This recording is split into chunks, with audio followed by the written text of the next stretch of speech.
personal jet. You know what it was? It was a terrible performance outside. Oh, yeah. To breathe.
No, the tone is the same.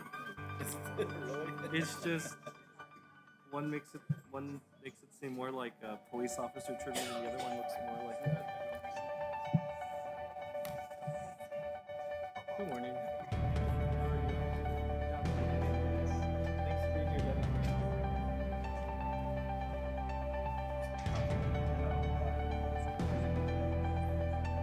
You don't like Pinnacle? Somebody else changed it. I changed Pinnacle. They say that when you're communicating with the public, the chick words that are more.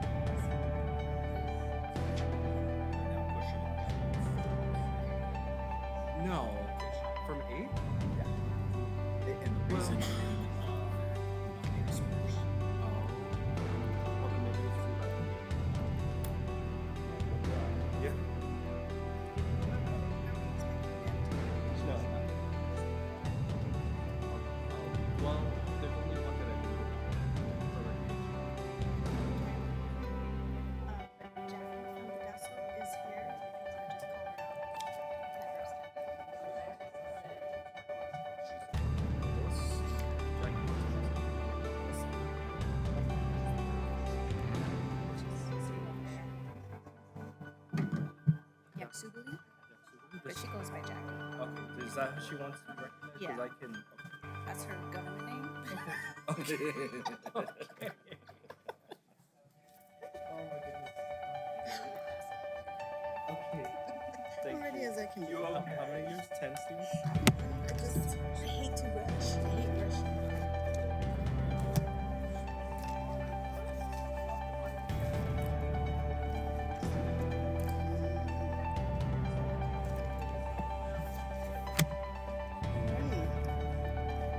Such as vessels.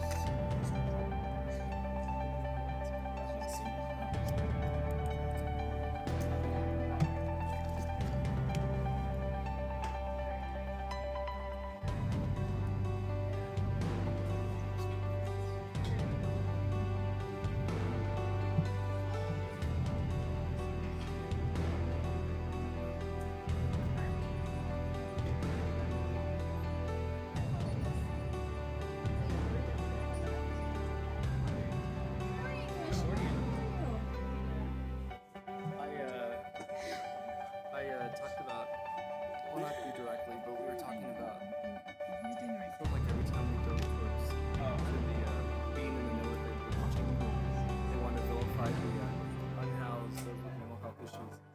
So we said, yeah, Our crisis triage center may have been offline for 9 months, but now it's back and it's winning awards and we're coordinating in the community. We've done our part. What can you as a business community do? I know. Well, I did push 988.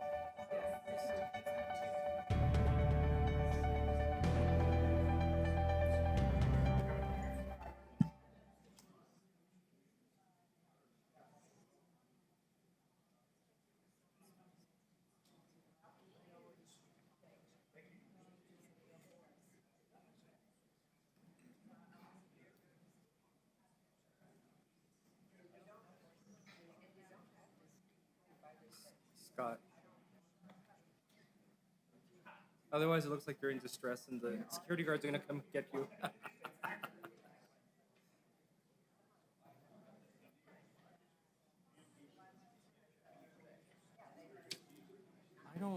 I don't have anything. Actually, no, I don't. Oh. No, she's not here. We'll catch Joy Chavez from OEM. She's in the orientation.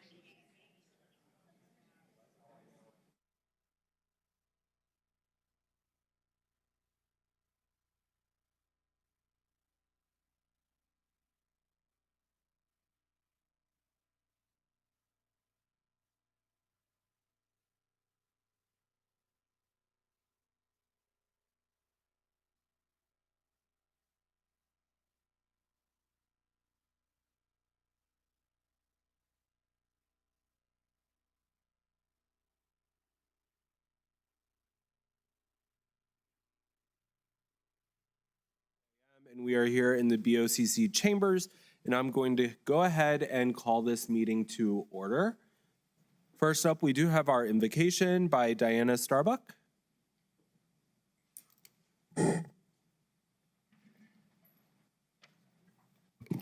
Diane Starbuck, but that was close enough. Please join me in a moment of silence where we all have the choice to decide how we reflect.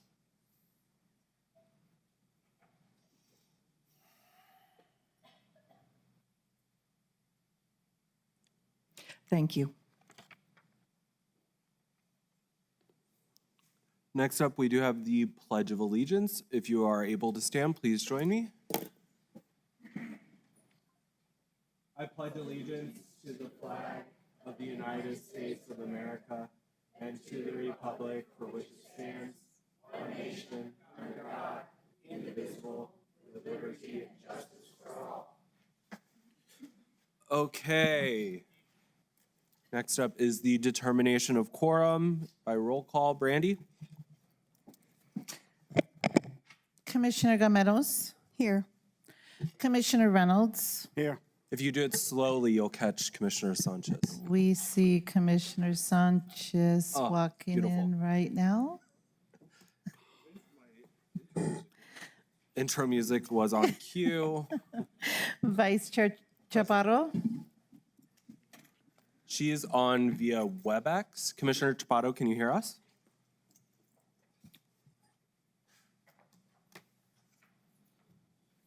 She is on WebEx. Got it. Thank you. We'll call her.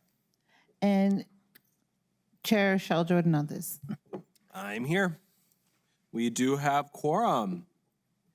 So the commission convenes as the Board of County Commissioners and the County Board of Finance in open session. County Manager Andrews, do we have any changes to the agenda this morning? Good morning, sir. Good morning, everyone. No changes to the agenda today.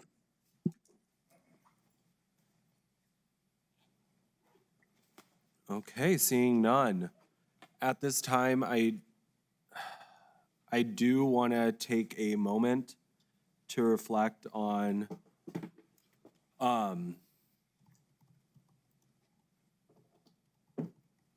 a tragedy that we had here in Doña County, where Doña County Sheriff's Deputy Antonio Alaman passed away. So if you can please just take a moment of silence and remember the life of one of our own.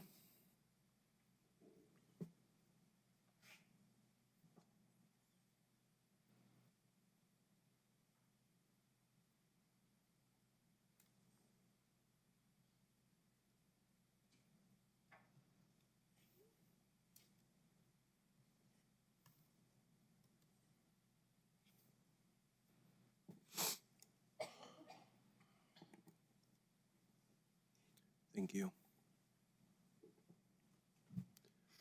Okay, commissioners, first up, we do have the consent agenda where the commission will be asked to approve by one motion the following items of reoccurring or routine business.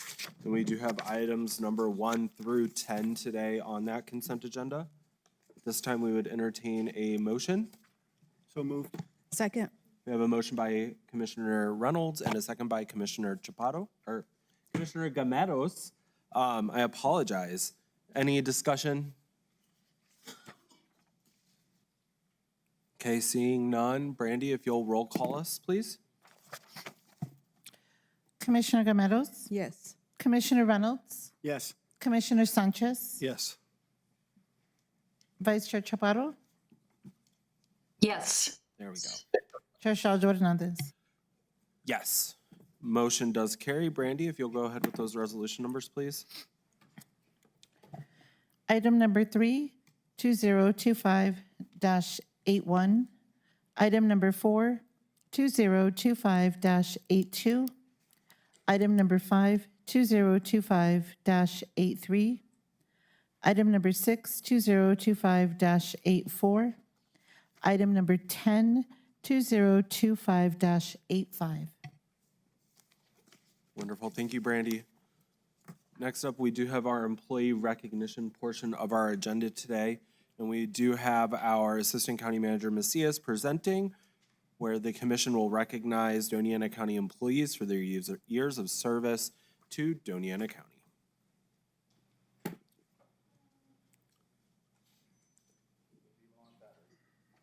Uh-oh.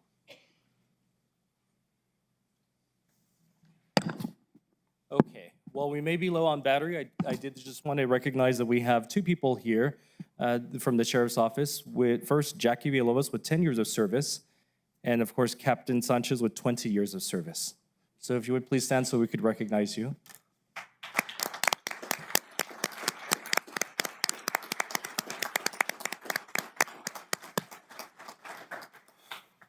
And then I'll turn to the control room to see if we have any video or presentation.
Thank you. And one more person that we'd like to acknowledge who could not be here with us today, and it's going to be Rima Perez.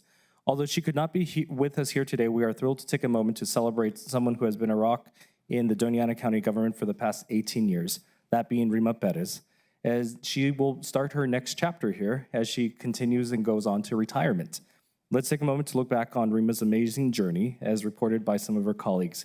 She kicked off her career in February of 2007 as an accountant 1, bringing with her a quiet determination, sharp attention to detail, and rock-solid integrity.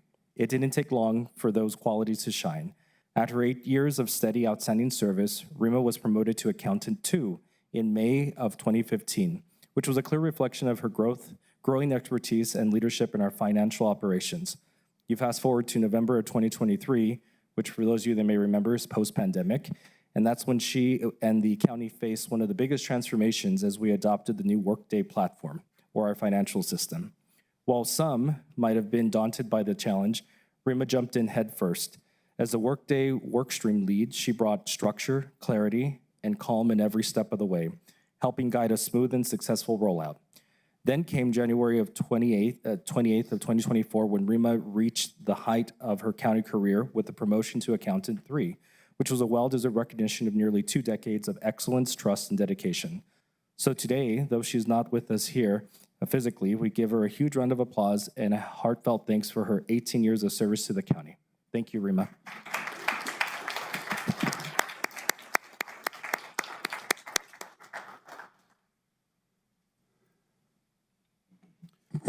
Okay, moving on, and congratulations to all of our employee recognitions today, as well as our retirements. Next up, we do have the public input portion of our agenda. If you can please join us up front at the podium. We'll have 30 minutes on the mic. The book to your left, the white binder, if you can please sign in. Now, there is a caveat. If you are speaking on any agenda item further in the agenda, if you can please wait until that agenda item to speak. But if you're here for general public input, if you'll please come up to the podium and join us.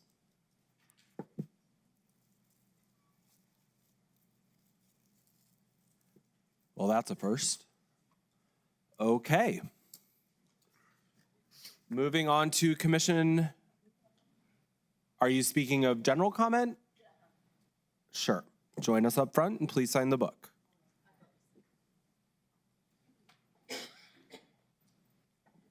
I would just like to take a minute that the lady that was praying in silence, my comment today is that, Lord, we just thank you that you're giving the commissioners wisdom today to make rightful decisions. And we just thank you for what you were doing in this county and in the public. And we thank you.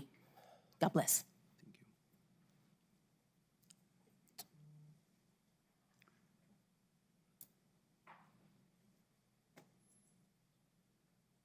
Morning.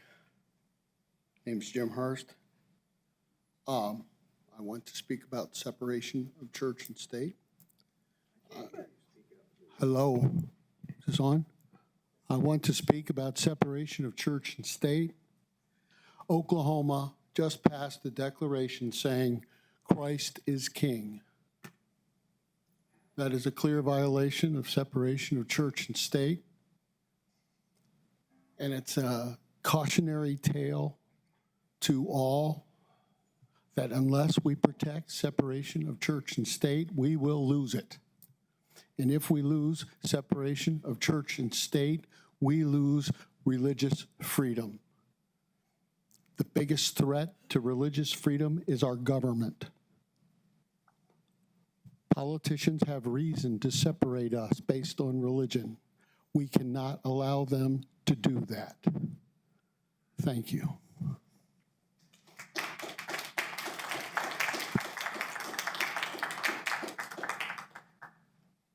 Okay. Any other public comment, general? Seeing none, we will move on to commission input if any member of the commission would like to give comment today. If not, you'll have a chance at the end of the meeting. Mr. Chair. Yes, Commissioner Reynolds. No, I would like to let everyone know that I had the opportunity and the privilege to attend a ceremony for our executive director for MIRVDA this past week. And she took a national class for national certification for emergency technicians, or actually what they do for 911 service. And it took her 12 months to do it. She worked every week remotely, and then for the last 2 weeks, she actually had to go out to Daytona Beach in order to complete her certification. And because I was on that board, I've been on that board for almost 7 years, and vice chair for 2 years, chair for 2 years.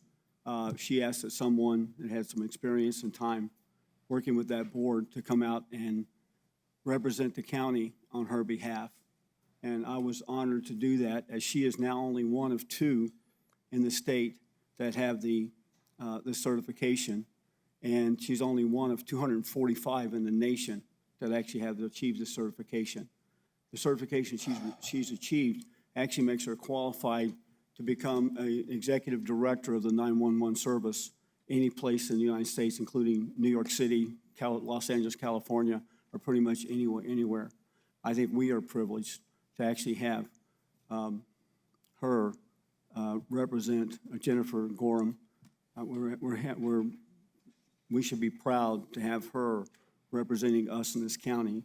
She's actually taken the helm over the last 3 years and really made a difference in the organization and put us on the map. You may or may not know that she also now is qualified and has already held at least one training class of 911 operatives. And she's also got the qualification and the approval now from the state to hold a series of classes here and be the only other location besides Santa Fe that can actually train 911 operations people. So she's done some amazing stuff. I think if you get a chance to see her or get to talk to her or send her an email, please let Jennifer Gorham, our executive director of MERV, know that we are all proud of her and the excellence and leadership that she's brought to this community. And she's just changed the 911 service completely in the last 3 years. So thank you. Thank you. Any other commissioner? Mr. Chair. Yes, Vice Chair.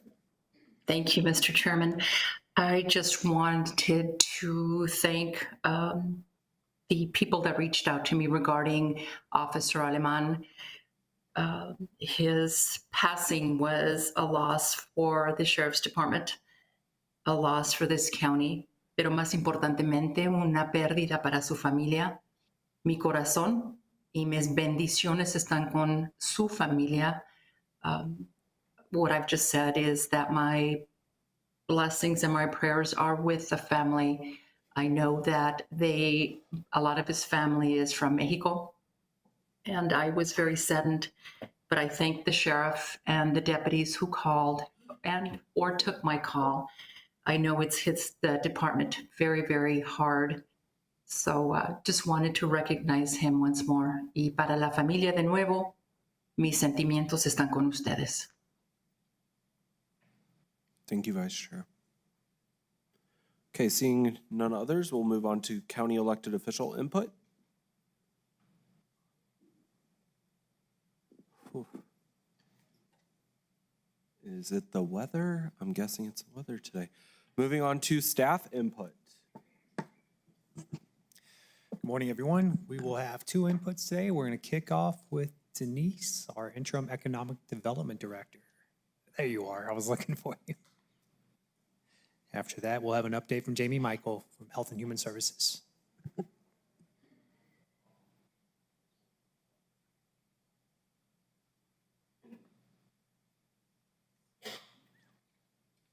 morning, Denise. Good morning. Morning, commissioners. Joseph, can you pull up the presentation, please?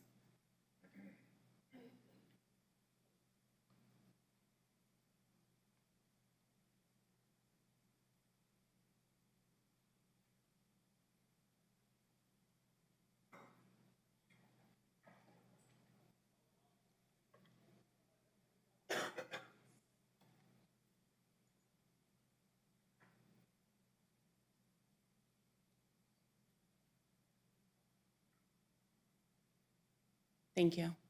Good morning, Commissioners. Denise Carter, Interim Economic Development Director. A couple of meetings ago, I mentioned that I was going to be traveling to Great Falls, Montana to attend a rural retreat organized by IEDC.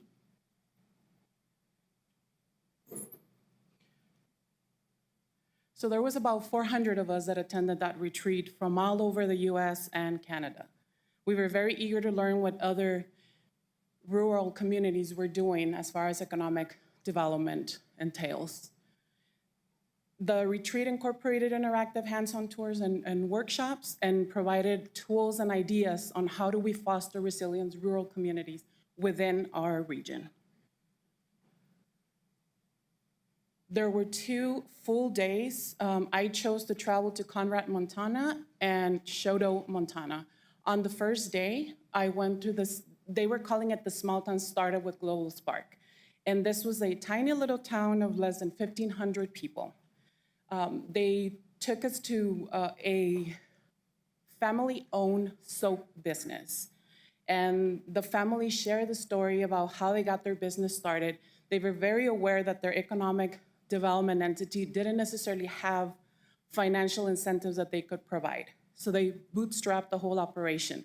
However, where the economic development entity came in was in the technical support and the collaboration aspect, connecting them with the partners so that they could learn how to create a website, where they could learn how to market their products, where they could learn how to do all of the marketing materials. The company itself, it's called Windrift Hill, and they are now a success. They have a fabulous website, and that's how they've been able to increase the foot traffic or the virtual foot traffic, and they've been able to showcase and promote all of their products. On the following day, we visited Choteau and Bynum, Montana. Again, very small community, less than 1,000 visitors. One of the issues that they're facing is an aging population. The majority of the young people have left the nest. They don't want to come back home. So they're trying to figure out who's going to take over those businesses. How are we going to continue growing our population? Their economic development looks a little bit different than ours here in the county. So they're using their historical museum and their dinosaur center to promote economic development and attract visitors into the region. They initially started the dinosaur center taking reservations over the phone. They reached out to their economic development entity and they were able to help them take some IT courses so that someone could design an online booking system. And that's how they were able to increase their revenue. So the key takeaways: know your economic development ecosystem. I know we did an exercise on our last retreat where we all divided and conquered and came up with a list of who were our community partners, who are our economic development partners. Understand the importance of collaboration. We have to collaborate when we don't necessarily have the financial resources to offer. And more than anything, share the story, talk about the county, share the success so that the community can get to know us. Thank you.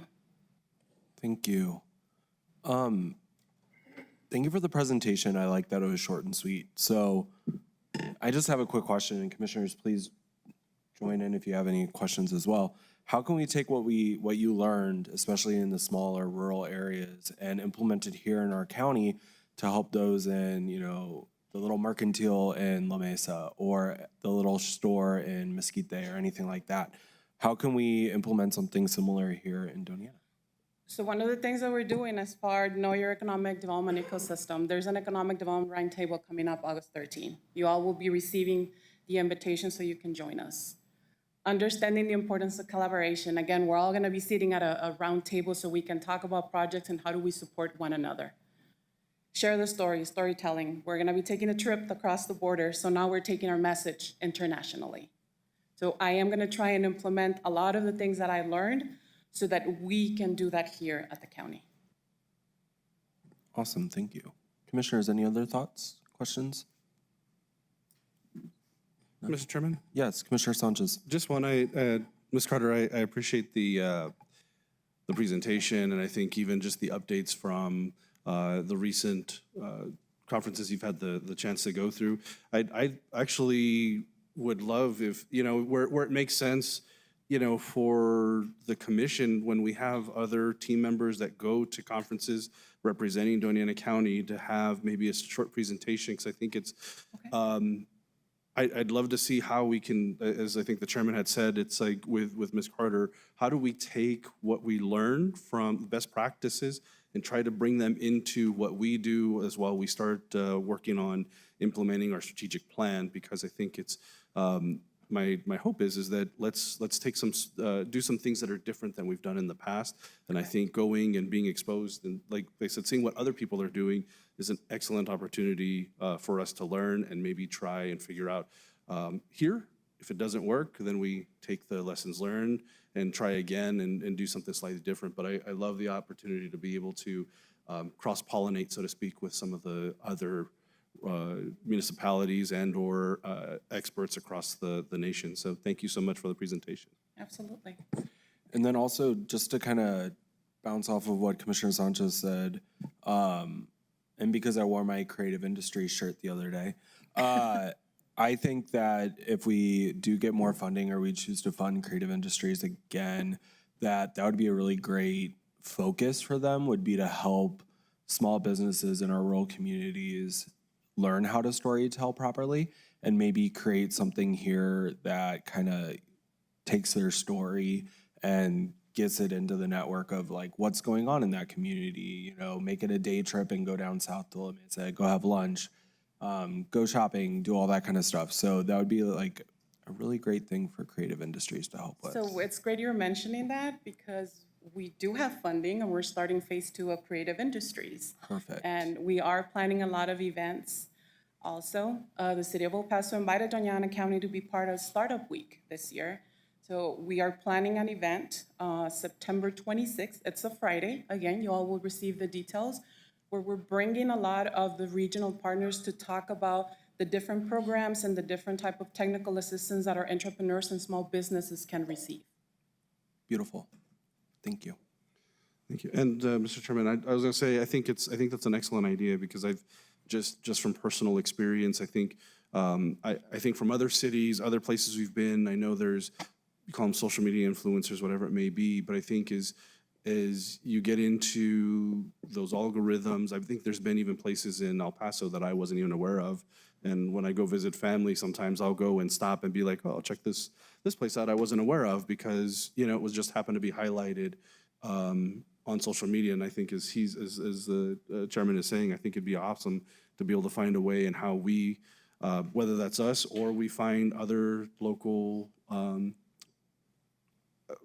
influencers, accounts, whatever you may be, that can help us highlight some of these small businesses that are located within our amazing communities. I think that would be, I think it definitely helps bring, because we know, I know how many people from El Paso love to come up, whether it's on their motorcycle or just the drive, especially in the summer through Highway 28, going up north all the way to Hatch or however far they go.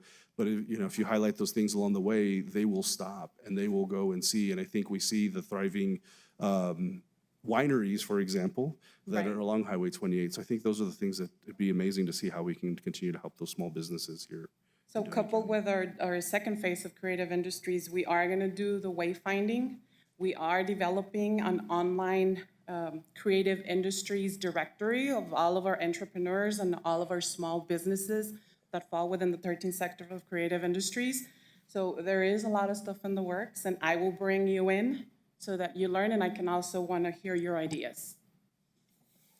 Awesome, thank you. Okay, I think that's it. Thank you.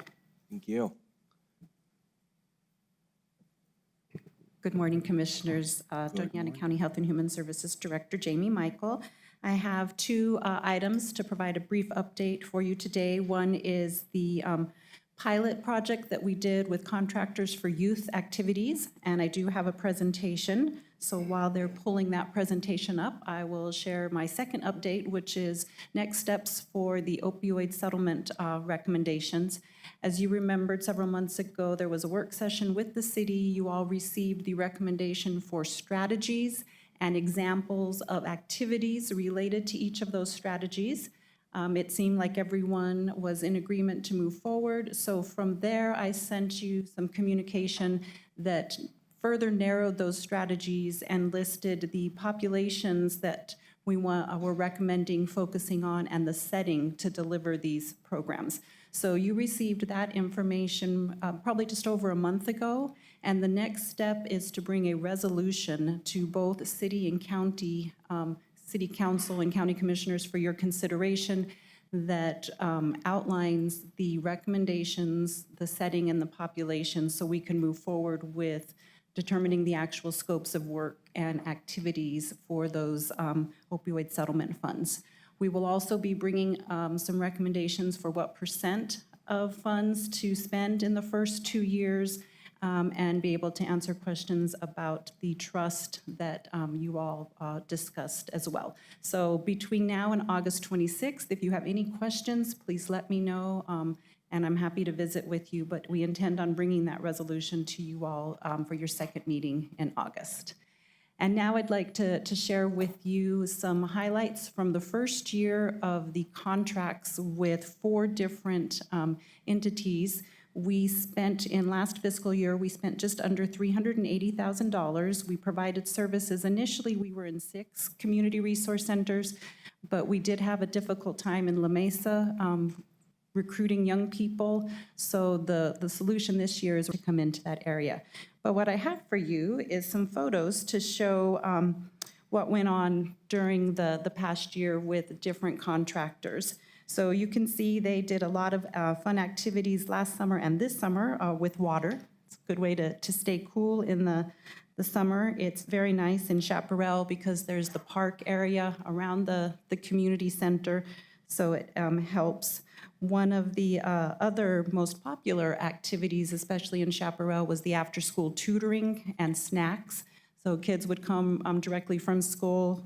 YMCA would provide them with a snack, and they had young people there to help tutor, which is nice to have that near-peer mentorship.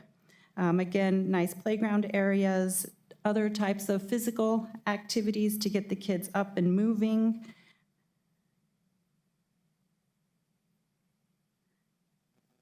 Trying to build their core strength there. All those kiddos excited about that. They had different, this is a photo from Boys and Girls Club, just bringing in different opportunities for them to try out different skills, both academic and recreation skills. A lot of artwork. Good time there in Butterfield. This is another contractor, Dava, and some of the young people they worked with. They have a skate park up there in Radium Springs, so they were able to do some activities with the children around that. And this is just a brief summary. So we did have, those are the 4 contractors, Community Action Agency. They hosted a 1-week class about entrepreneurship at each of the community centers. Each day there were about 10 children participating. The Boys and Girls Club worked in Vado and Butterfield community centers. Each day they had about 3 children participating in the activities, and they held these activities 5 days a week after school at both of those sites. Dolores Wright is where YMCA was. They had an average of 6 kids per day, and again, they were there 5 days a week after school for several hours. And Dava had about 2 kids per day at both Doña and Radium, and they were at each of those facilities twice a week during the fiscal year. So in total, there were just under 4,000 encounters for the fiscal year. These children that participated probably had very little access to any other type of after-school activity because of the location of where they live. There are not a lot of other opportunities. So we're grateful for the contractors. We have continued to contract with them again this fiscal year, making a few changes.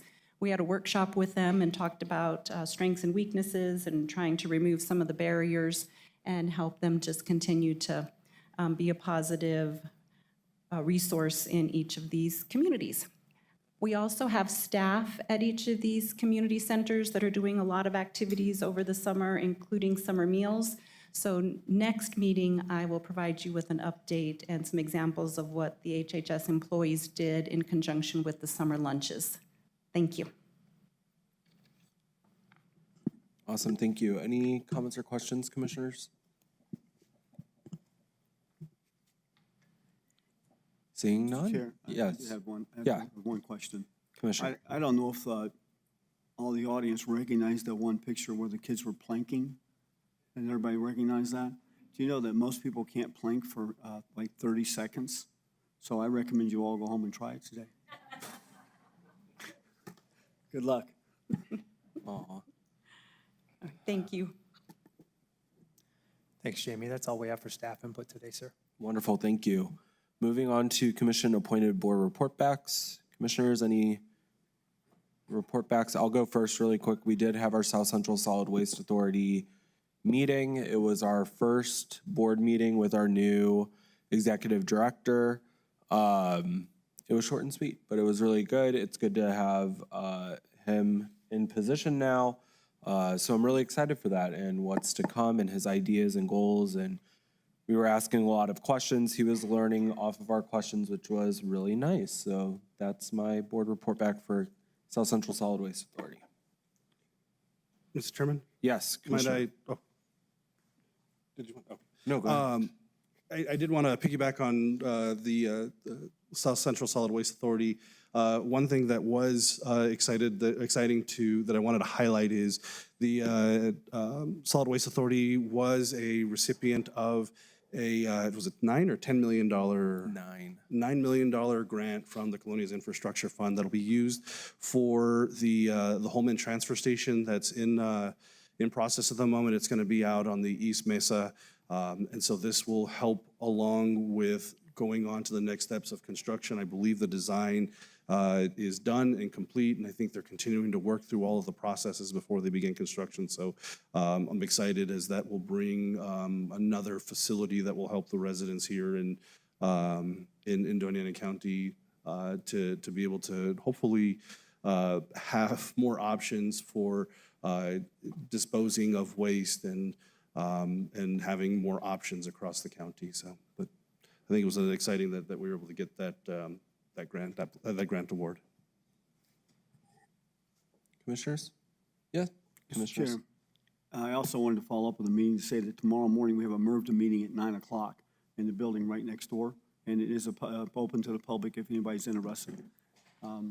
Something else I forgot to say about the MRVDA. When I joined the organization, I think the staffing was about 55 to 60%. And now, because of the classes we've been able to hold here and recruit other people and raise a little bit of the pay, I think we're now getting closer to like 90% staffing over there, which equates to a much safer community, in case you didn't know that. Another thing that we're well on our way to doing is changing the cell service or the radio service to the 700 system, which is the same as the state police, which will eliminate all the dead spots in the county. So now when somebody goes out to the northeast part of the county, has a call, they get there. If they find out that they need backup, they'll be able to call for it. And that's something else that we're working on. It's almost completely done for the county. So thank you, Mr. Chair. We don't have a vice chair, do we? Well, the vice chair is currently on WebEx, and so I guess if there are no objections, I'll just take the reins for a moment here. If there are no other commission-appointed board report backs, then we'll move on to presentations. Under item 11, it's the fiscal year 2025 internal audits update given by Mr. Ernest Budden.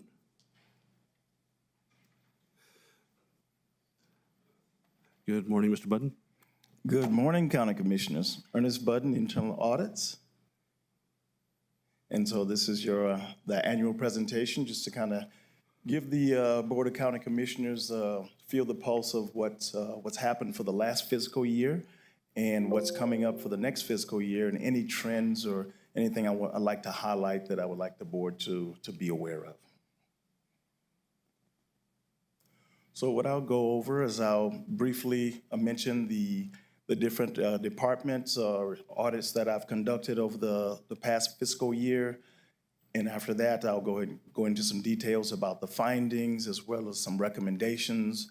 And then we'll talk about some other things that's been going on. Yeah. As you can see, we did start off the fiscal year when it was still facilities and parks. We looked at the community centers. This was a follow-up audit from audits that were conducted earlier. I was asked to look at the detention center to do a financial assessments audit, to look at their services and some of the numbers, able to get that done. I was also asked to look at do a timekeeping review of some of the alternative work schedules. Did updates to the audit charter and operating procedures for internal audits, and also did an audit assessment for county manager run departments. And finished off with facilities and services again, doing the project management and grants audits. So they probably won't be seeing me for a while. So. Facilities and parks. So this was an area where we did a follow-up. We'd done audits before. We wanted to see the follow-up audits. Once we do an initial audit, we like to give the entity, the client, some time to make some improvements, maybe enforce some of the recommendations that they accepted or actions that they said they would conduct, and follow up and see how they're doing, kind of give them feedback on there. And we had about 3 findings on that follow-up audit. So our findings are either high level, moderate level, or low. And so we only had 1 moderate level finding, and this was pertaining to inventory accountability. As I will mention later, that's one of the areas that the county could use some improvement on. So facilities and parks should not be the whipping boy of the county, but that was one of the things that we found. A couple of lower levels was fire extinguisher maintenance, and then no smoking signs. So I understand that some of their signs have been taken down by other people. So and the management gives feedback on what they plan to do to address things. So. I have a quick question. In the community centers, since many of our community centers actually have both Spanish and English spoken there, do we have bilingual signs at most of the community centers? Mr. Chairman, Commissioner Reynolds, I do believe I saw signage that actually had, not no smoking necessarily, but just signage about how to get in touch with them that were both English and Spanish. Yeah. Okay, I think that's something we want to at least have a report on, even if we don't have to, even if we don't change it. Very good, sir. Thank you. Mr. President. I'm just curious, on the lack of inventory, are you talking on assets that we have located within, or at least that are like stored or within the facilities, or are we talking larger, I guess, larger investments that we need to be keeping better track of? All right, so Mr. Chairman, Commissioner Sanchez, so one thing that I've noticed in the county and area that we can improve upon is just keeping up with what we have in those community centers, or even having the assets tagged. Of course, people go in and out of them on a daily basis, and this is anywhere in the county, not just community centers.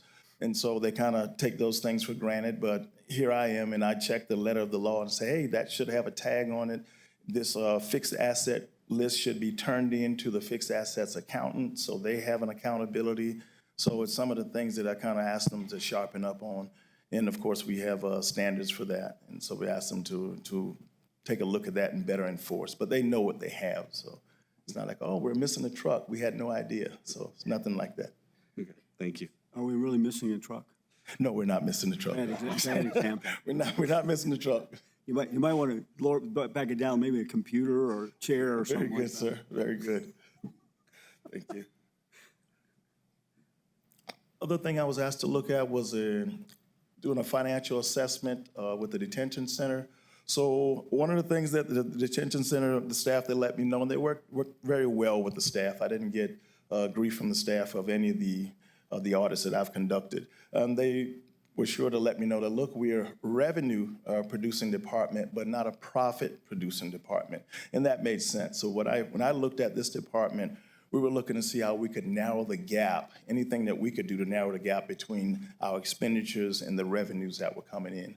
So we considered the 3-budget model that they currently have versus maybe using a 1-budget model. We looked at annual revenues and expenditures to include salaries and overtime, and to get a true estimate of the costs and expenditures. We looked at auxiliary departments that support the detention center. We did comps on the starting salaries of detention center officers, as well as hiring incentives, and we looked at our per diem rates.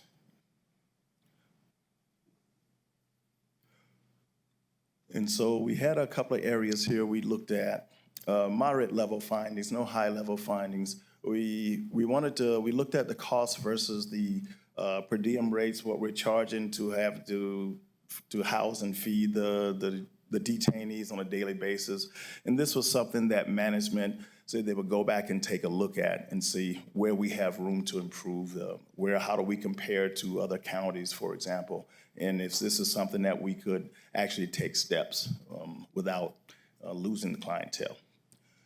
Another area was recruiting, vacancy rates, high attrition rates. So some of the recommendations put forth was maybe looking at bringing in an assistant recruiter to help out the current recruiter, especially when it comes to going to job fairs and having a face for the county.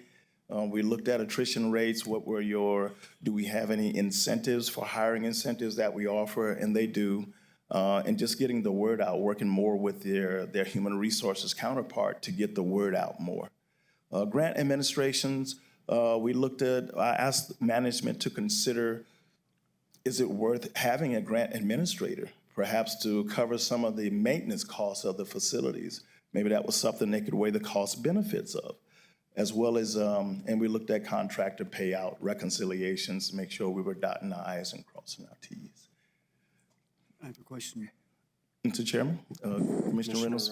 Yes. I noticed an article this past week from New Mexico Association of Counties, Grace Phillips, actually stated that we have spent something like $14 million more than we've been able to collect in fees from the state for state-held prisoners.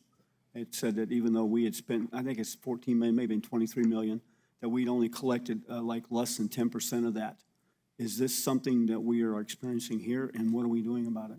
So, Mr. Chairman, Commissioner Reynolds, what we looked at FY24, and we looked at our detention center, we were very near $11 million as for a deficit.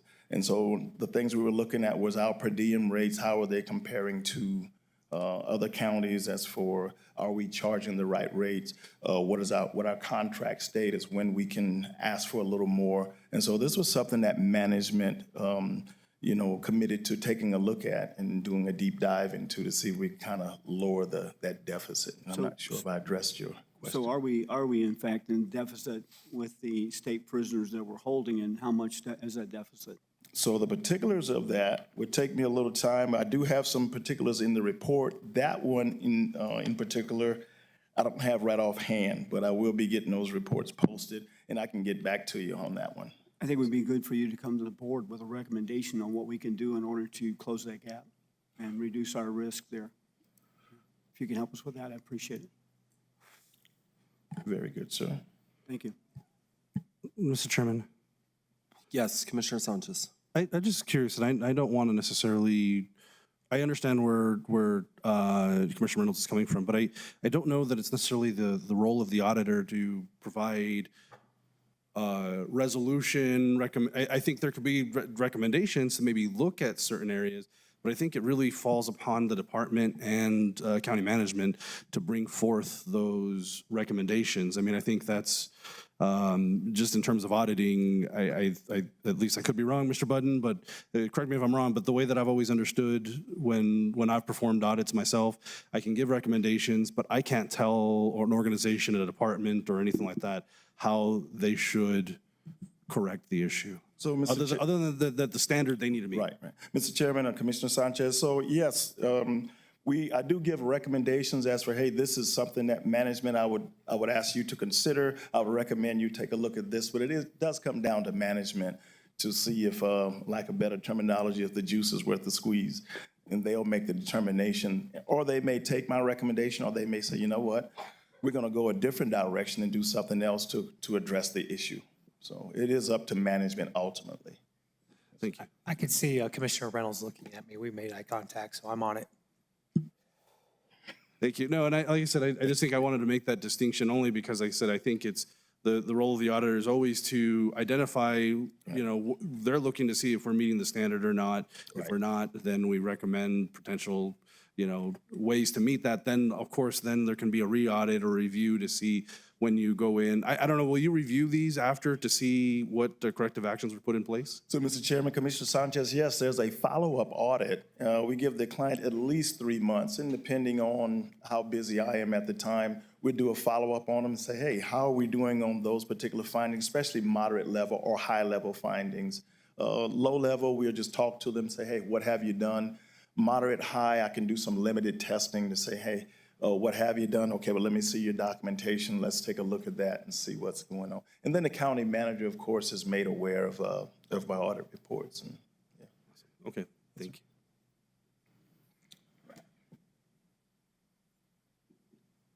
All right, so we're asked to take a look at the alternative work schedules of some of the officers. So looked at what they had with some of the staff had within HR, and also look at their timekeeping records. And so, of course, all the findings were low.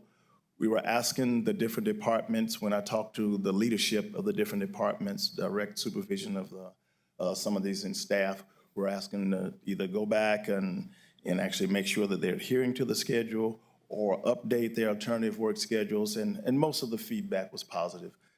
Just taking a look at it and let them know that someone is looking at that. And so I got some pretty good feedback. Mr. Chairman, Commissioner Reynolds. Mr. Chair, yes. When you talk about alternate work schedules, are you talking about 410s? Are you talking about 312s? I mean, are you talking about the ability for us to have a flexible work schedule? So yes, Commissioner Reynolds, those flexible work schedules. And so I would commit to maybe I need to work 7 to 4 because I need to get off early to pick up my kid from school or from daycare. And so the supervisor, management, and HR, they all sign off on that. And then when I'm taking a look as the auditor, I'm looking to see, hey, is Commissioner Reynolds actually working 7 to 4 as his alternate work schedule actually states? Okay, or so, has that changed? Okay, so you're not looking at the feasibility of possibly changing our work schedules to be more flexible. You're not looking at that. That's exactly what it's for, Mr. Commissioner, to be more flexible so that, someone can actually come in early and leave a little bit earlier, or come in later, leave a little bit later. And that's up to the supervisor to actually sign off on, and then it goes up and it's recorded in HR. And so when the auditor was asked to take a look at it, I was just looking to see, hey, is that person or are these staff adhering to that schedule? Has something changed? If they are not adhering to that schedule, do they need an updated one? Did you look at anything that would suggest that we could actually expand the hours for some of our services? Like the assessor's office being open until 5 o'clock or 6 o'clock at night, or maybe on a half day on weekends. Did you look at anything like that? Wow. So, Mr. Chairman, Commissioner Reynolds, so that was beyond the scope of the audit because I was only looking at the approved alternative work schedules. That is something that's not beyond the purview of an audit. We could definitely weigh something like that if the county manager would have the Office of the Internal Audit take on that endeavor. Thank you. Any other commissioner comments, questions? Seeing none, thank you, Ernest. We're almost there. We're almost there? Okay. Okay, we finished up the year with looking at facilities and service, their projects and grants management. This was interesting because, of course, we have a new director down there, fairly new on the ground. So of course, we look at standard operating procedures. They've had some staffing changes down there. We look at their grants. They got quite a few grants going through. We look at their workflow, have new project managers on board. Once again, cooperation from staff and management, no problem there. We had some areas we believe they could improve upon. When it comes to policy directives that's stating that this department should go through facilities and service when they want a building, whether they have budget for it, their own budget or not. And so that's something that we asked them to actually deal with the departments or get put in writing so that that's actually a directive. Now, most departments will do that, but there's nothing that's stating that they have to do so. We looked at grant operating procedures. Although the staff was very proficient at what they did, a lot of times this is not written down. So in case that staff person leaves, I believe we have quite a bit of, we had about 3 retirements we're looking at today. That's a lot of operational knowledge and institutional knowledge that's leaving with the staff. So I hope they've got up-to-date SOPs before they leave, hint, hint. Lack of inventory accountability, looked at some pieces at the fairground. Grants accountability and follow-up, as well as a few audit delays. That was because of the staff changes and whatnot, but nothing major there. Management committed to each one to taking a look at them, making some corrective actions, gave them some time frames that they would have that taken care of. So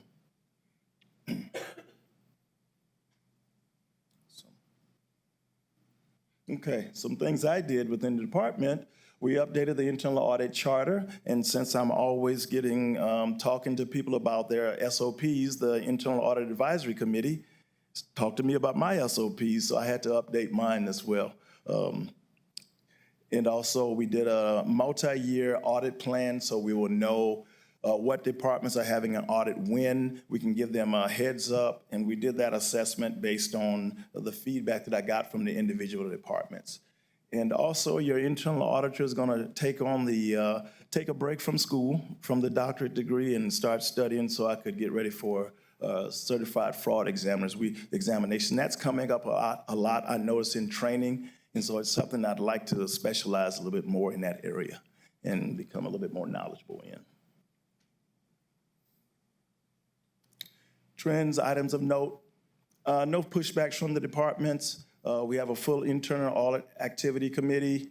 County manager's aware of my audit, so I don't just go in, the county manager, the ACMs, so I don't just go into an area and say, hey, I'm getting ready to do an audit. I actually do confer with the leadership.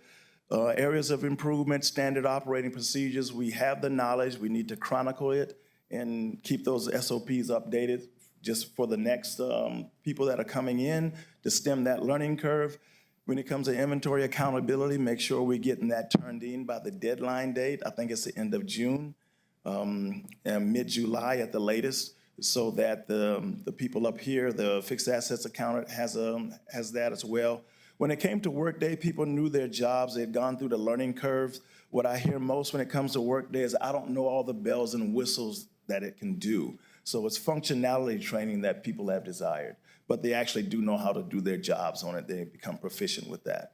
The audit does consider software. When I'm going into an area, there's one or two people. In the military, we would call it a forces multiplier, but how can we augment and help that position, okay?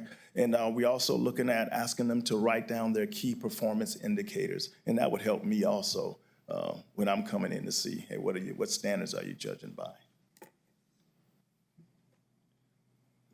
Upcoming audit. Surprise, guys, I haven't gotten in touch with these departments yet, but actually I'm dealing with an audit in roads right now. I have consorted with the ACM, and so we're looking at roads, engineering, maybe utilities. We have to see where that is. Community development's coming up, airport, places that are grant heavy.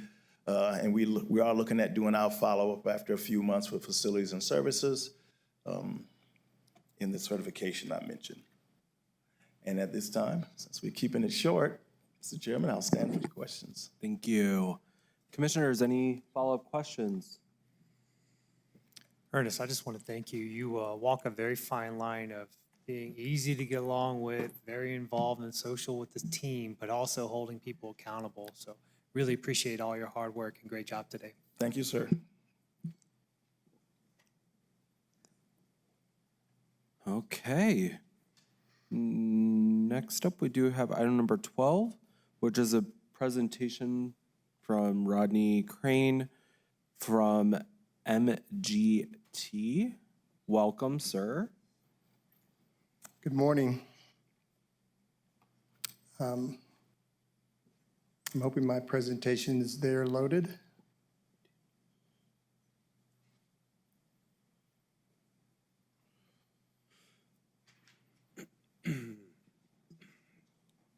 Commissioners, it's a pleasure to be here today.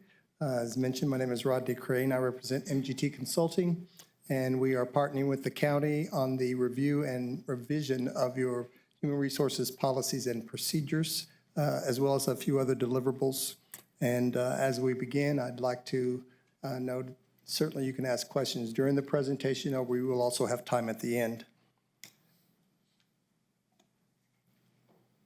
Our brief agenda today will cover the team that's working on this from our side, as well as an overview of the methodology that we're using. Then we'll talk about an update on the actual findings we have at this point, and then we'll have a discussion on next steps. So in addition to myself, I've been in the human resources world for over 40 years, both private and public sector. Currently with MGT, I've been consulting for 4 years, and I'm also a certified executive coach. The director for this activity is responsible for a multitude of studies and management consulting events. She's also responsible for executive recruiting, Mary Jacobs, and she is responsible for our supervisory training initiative. And then finally on our team, we also have Ann Everhart, who is responsible for assisting me in this process. She has a background in human resources that covers a myriad of areas professionally, both in leadership as well as individual contributors. She's focused on areas associated with general HR as well as issues associated with diversity, equity, and inclusion, labor relations, and training and development. So the methodology that we have engaged for this particular engagement focuses on three key areas. We're looking at internally, and we've been reviewing a number of forms, documents, and processes that exist already at the county, making sure we understand those. We've also had the opportunity to have interviews and discussions with a number of leadership team members.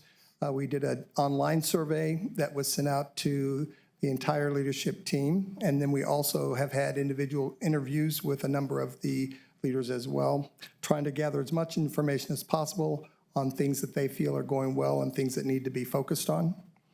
Then we have been looking externally, and you'll see some of that information here shortly, but trying to get information from comparator organizations and how they are utilizing their policies and procedures documents, as well as best practices potentially from some of those documents.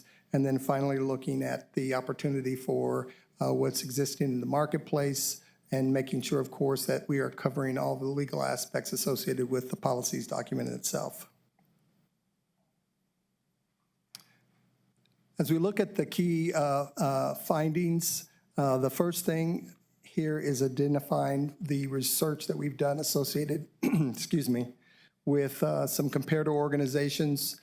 This chart does show that we've reviewed 6. We've actually talked with other folks, but these are the ones we had formal documents for. This process is ongoing, but you'll see here there's quite a bit of variety in the feedback that we received from those organizations in terms of both the structure and the tone, if you will, of their individual organizations' documents, length as well. Some of them are only handbooks and not defined as a policies document, but they do cover the policies as well. You'll also see that some of the organizations have a variety of dates, and so it couldn't identify when it was last updated, but it does cover back to as far as 2012. And so the fact that the county is looking at doing a revision here, it has been 6 years, but certainly it's important to note that there can be a wide variety in when these documents do get updated. You'll also see that the most recent one was in 2023 in terms of full personnel policies or HR policies document, and then 25 in terms of a handbook that was in the city of El Paso. So as we looked at the information we had so far, here's some of the information that we were finding that we believe need to be addressed. First of all, the tone of the document that exists currently can be viewed as a little bit harsh, and certainly it's important, and we did find in other documents that we reviewed that the tone is a reflection of the culture, or at least can be viewed that way, and if that's not the culture, then it's important to make the revisions to make it reflect the culture. In this case, there were certainly things that, if not harsh, probably regulatory would be a good word to use for the way things are written in the document. And certainly it's important that employees know and the organization know what is expected and required, but how that's stated certainly can have a big impact. One example of that was in the section regarding supervisory training, where it talked about the expectation that the supervisors would attend training, and then went on to say that it would be reported to management if they didn't attend training, and that it could be grounds for termination. It's not to say that those things are not necessarily true or possible, but you would expect that a supervisor would understand that if their manager is expecting and the organization is expecting them to go to training, it wouldn't necessarily have to be stated in a policy document that they could be disciplined for that. And certainly the organization could move forward based upon a supervisor's directive to take whatever actions was necessary if their employee was not performing in a way that was deemed appropriate. Another example of some of the things that we found was related to the whole category of policies versus procedures and clarity around those. In some cases, it was specifically identified if the part of the document that was being stated was a policy or a procedure, as noted here, with the discrimination and harassment procedure versus the reasonable accommodation policy. But we do find that it's important to be clear on these. Policies obviously are those parts of a document that represent the rules and principles that are used for management decision-making, versus a procedure, which is a method and way of doing it, has steps, dates, times, maybe forms, and the amount of change that happens in a procedure typically greatly exceeds what's required for just the policy. And unless they are clearly defined and separated, then you end up having more adjustments to your document than are necessary based on the fact that they're both included there and kind of commingled. We also found that there were occasions in the document where similar topics were mentioned more than once, and that might create some confusion. For example, related to fraud, it was identified in terms of misconduct, it was identified in terms of standards, and in several separate sections. And so being able to combine those and still make the point clear around the expectation is an opportunity that exists. We also saw that there was some inconsistency in wording, where maybe there were different authors that had created some updates and had stated it a little bit differently. This makes it difficult for the reader to be clear about the document itself. And then also just the fact that sometimes the language was not concise. And again, it's not to indicate that the language was wrong or illegal. We did not find indications of major concerns in the area of document legality. It was more around, again, the way things were stated and how they were combined to make the point. One example that we looked at as a possible way of revising a statement to have the same impact but a different feel and potentially culture would be the current version, which states each member of the county has a responsibility to treat others fairly without unlawful discrimination or retaliation. And then to revise that to say everyone in the organization has a responsibility to treat others fairly and with respect. And so you can see they're both asking for the same expectation at the end of the day. However, one is taking the approach of don't do this and this is what will happen versus do this. And this is what we expect and we need for our environment.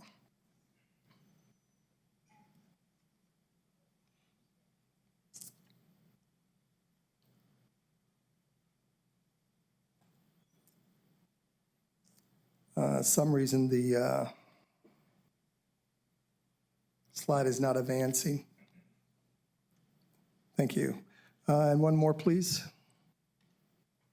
So the last part of this is our next steps. We have discussed with the leadership team, with county manager, his team, what we are viewing in terms of the changes we'd like to see related to the document, the structure, and the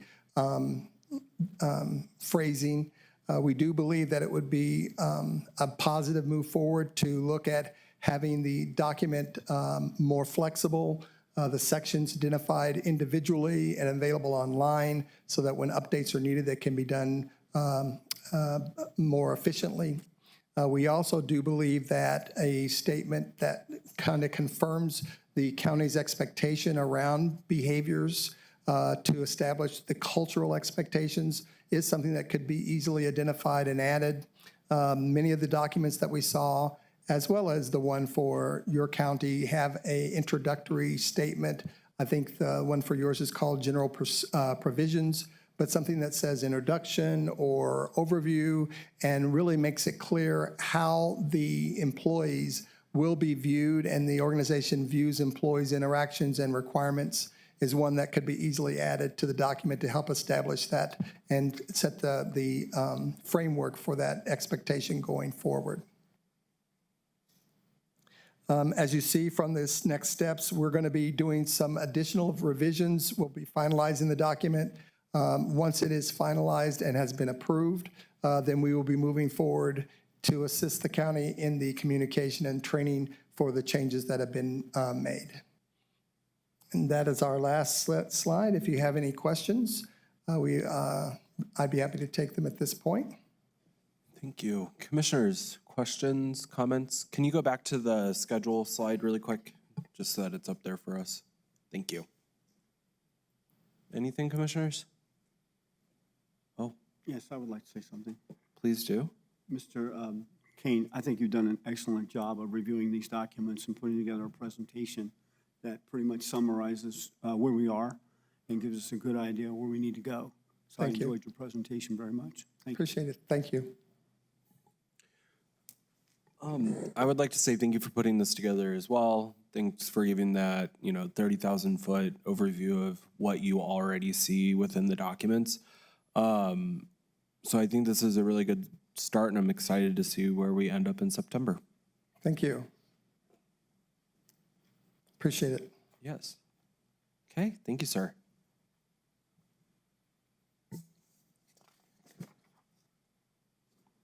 Next up, we have item number 13, which is Doña County's cybersecurity posture, current state risks, and the road ahead. Welcome, sir. How are you doing today? Good morning. Let me get set up here a little bit. So I am Anthony DeBose, and I am your DAC cybersecurity administrator. I started here around in January. I have over 30 years' experience working with both the federal and state governments with various cybersecurity activities. So I'm here to provide you a bit of an update on the cybersecurity state for the county and what is our road forward and how we're addressing risk.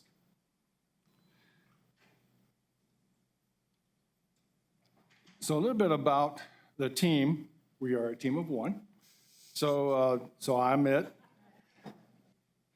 And so in that we're responsible for enforcing policies and responding to threats for the county.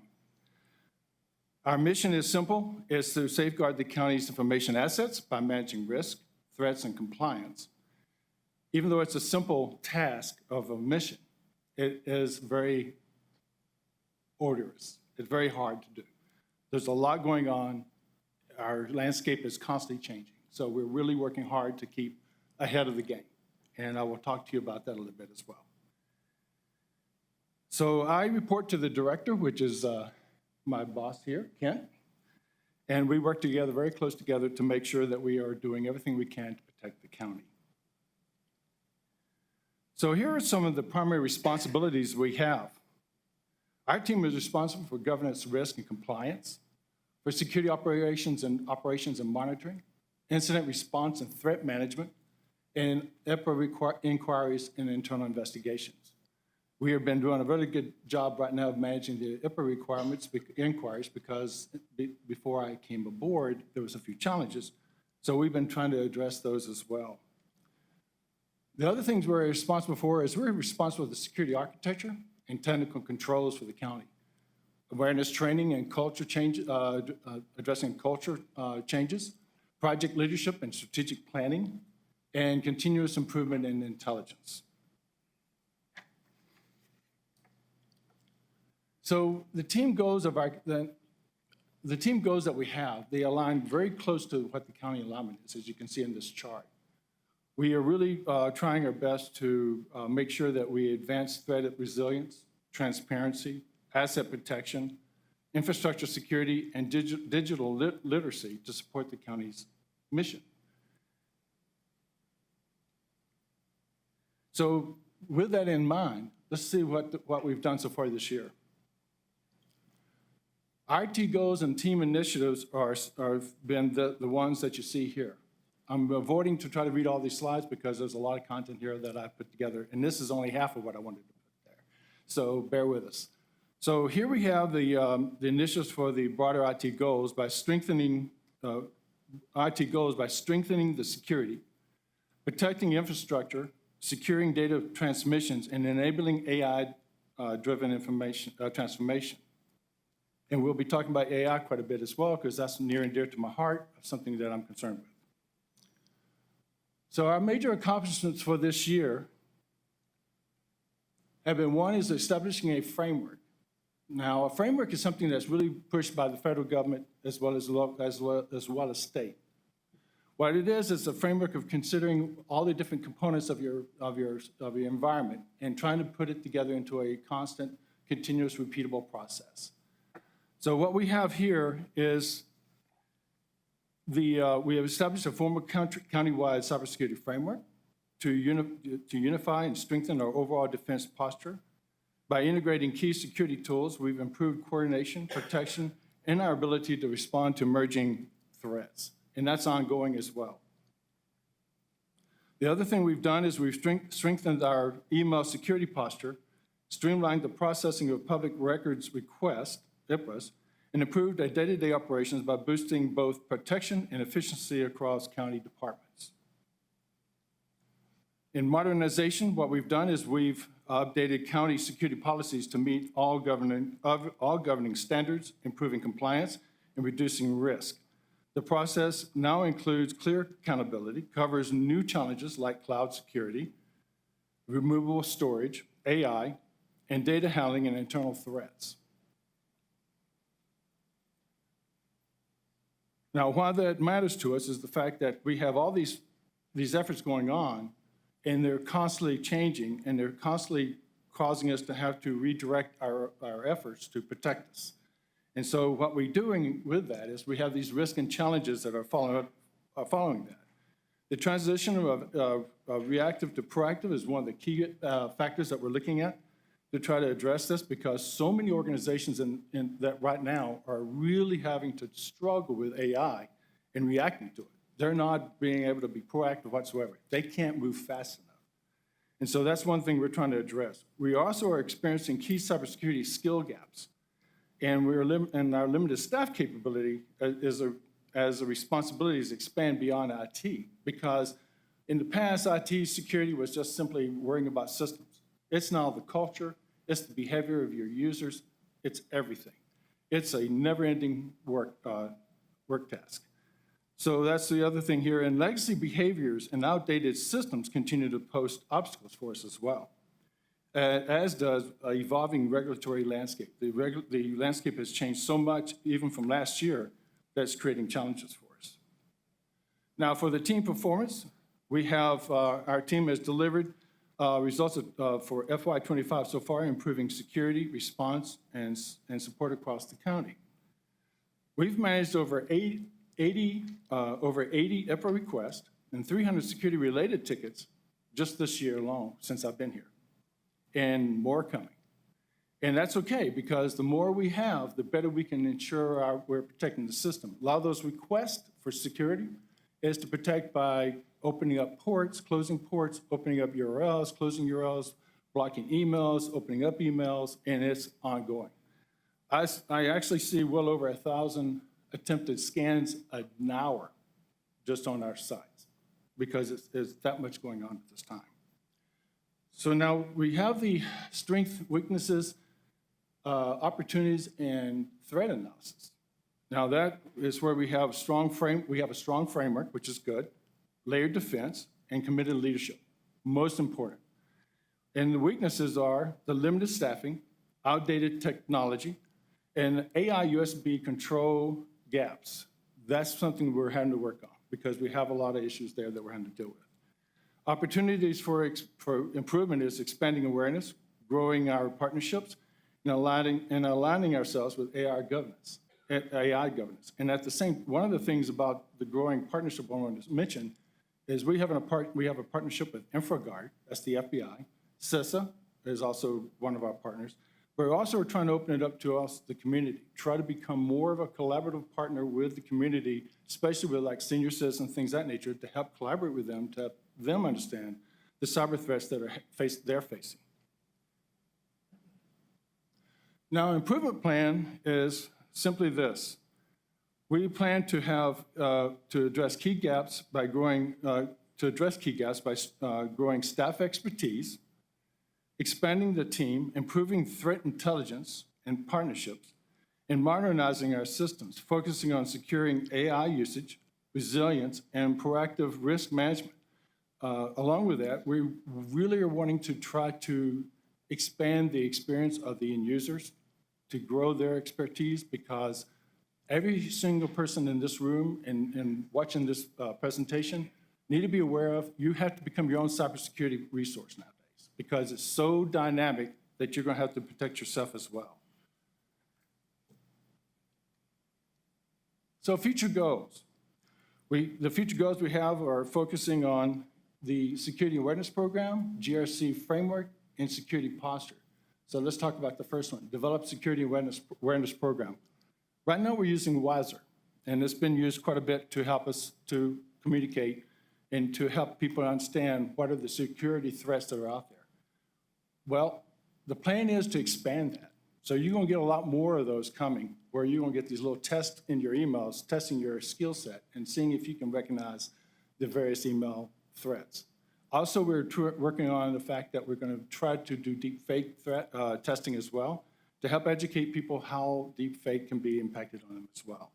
And so that's one of the things we're doing with security awareness. And we're going to have that become very shortly a constant process that we're working on.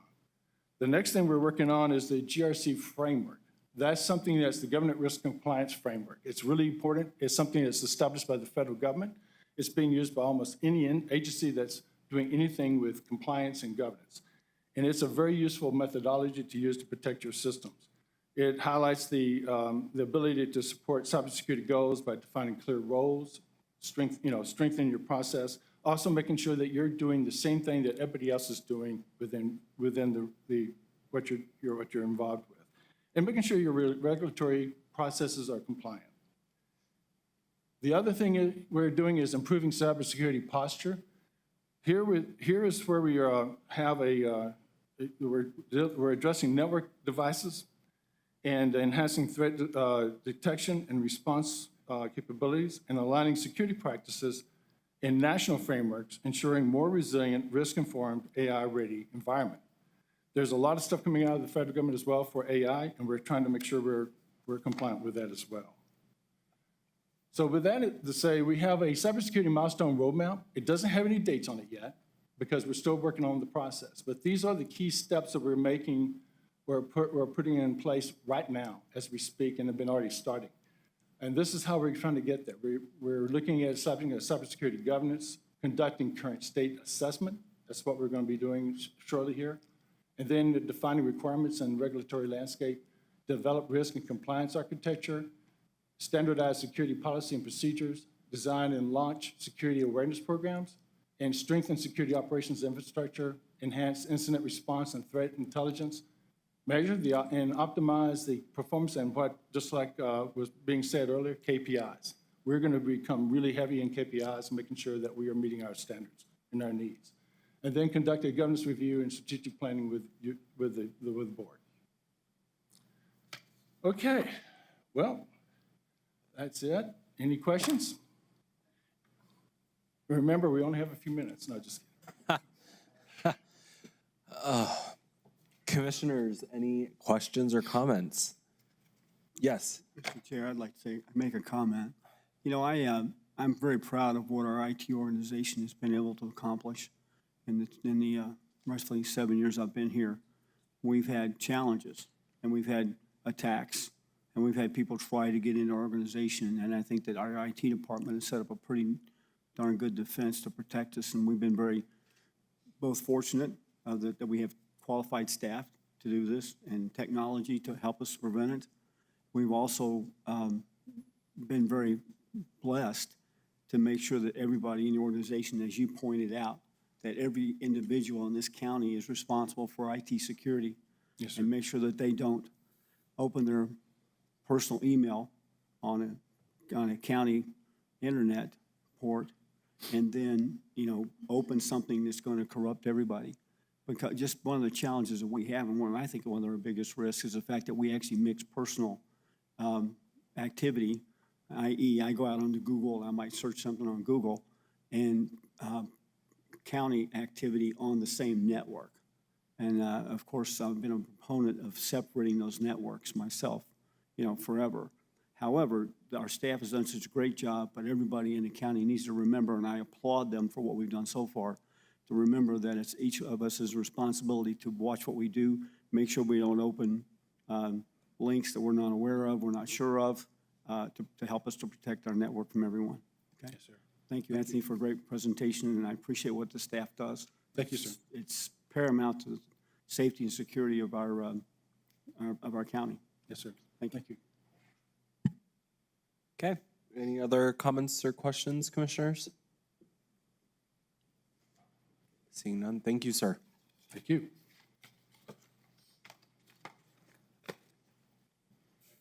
Thank you, sir. Yes. Okay, next up is item number 14, which is our meeting minutes from July 8th. Do we have a motion to approve? So moved. Second. We have a motion by Commissioner Gometos, a second by Commissioner Sanchez. Any comments or questions? Seeing none, Brandy?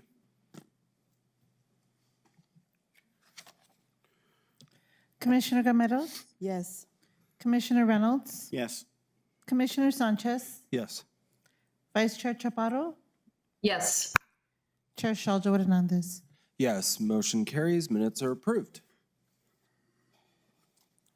Next up is item number 15, under approvals. We have 3 today. The first one is to approve a resolution to rescind Doña County Resolution 2018-25 prayer approval.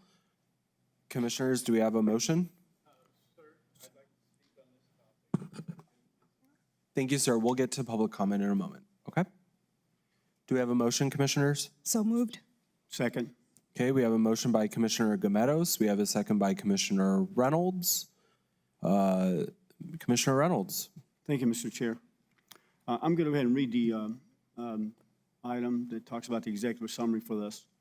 The agenda item is to approve a resolution to rescind Doña County Resolution 2018-25 prayer. To consider adoption of a resolution rescinding Doña County Resolution 2018-25, which approved the inclusion of prayer during the Board County Commissioner meetings. Resolution 2018-25 was adopted in 2018 to formally approve a practice of opening BOCC meetings with a prayer. However, this practice has raised concerns related to fairness, inclusivity, and perception of government endorsement of specific religious beliefs. The First Amendment of the United States, the First Amendment to the United States states, Congress shall make no law respecting an establishment of religion or prohibiting the free exercise thereof. When the overwhelming majority of those offering prayers at the BOCC meetings represent only a small subset of the more than 800 religions identified and practiced throughout the world, it creates the appearance that this board is primarily recognizing and supporting a limited number of religious traditions. This undermines the principle of religious neutrality and may unintentionally marginalize residents of different or no faith backgrounds. So proposed action is to adopt this resolution, rescinding Resolution 2018-25, thereby eliminating the formal policy approving prayer at the BOCC meetings and reaffirming the county's commitment to inclusivity and constitutional principles. As part of this, I'd like to also point out that we do keep track of everyone who actually did provide the prayer for this meeting, and first thing, we do appreciate everyone who participated. Secondly, I'd like to point out that we had 157 instances where prayer was actually the beginning of our meetings since 2018. 112 of those were based on Christian beliefs, which represents roughly 71% of the participation. 13% were actually provided by county and county fire department, county detention fire department, and hospital. 7% were actually representing Catholic religion, with 20. Two Catholic organizations actually represent 11, and 10, which is roughly 21 of the actual prayer that was actually provided. 5% were Jewish. We have 2 Jewish temples here in town. 3% were interdenominational, and 0.6% represented Native American. They were only here one time. And even when that happened, we got a lot of flack for that because of the way it was handled. So I believe that based on the contention and the problems we've had with this and the comments that we've had for this board, just in the way that this has been approached, justifies us actually rescinding this at this time and considering, if possible, at a future date, reinstating it as in a different method. So that's my recommendation to the board. Thank you. Okay. Commissioners, any discussion before public comment? Mr. Chairman, Yes. I had a few thoughts on this, and one of the things that I look at is, while we've had this resolution, the invocation for the last, I know it's been the past 7 years, but I think in the past 6.5, Commissioner Reynolds and I have been a part of this board. And while it's fairly innocuous that we have a prayer, there's a couple of things. One is that I don't believe that, in my opinion, that prayer, however innocuous, doesn't necessarily need to be within the agenda of this body. We're the only local government that has prayer. And in those 6.5 years, I think, as Commissioner Reynolds noted, there's been little to no inclusivity within that. I don't think we ever noted that there's been anyone of the Muslim faith that has ever given the invocation. Hindus, Buddhists. The fact of the matter is that this nation was set up to not have a national religion, to allow people the freedom to be able to worship how they want.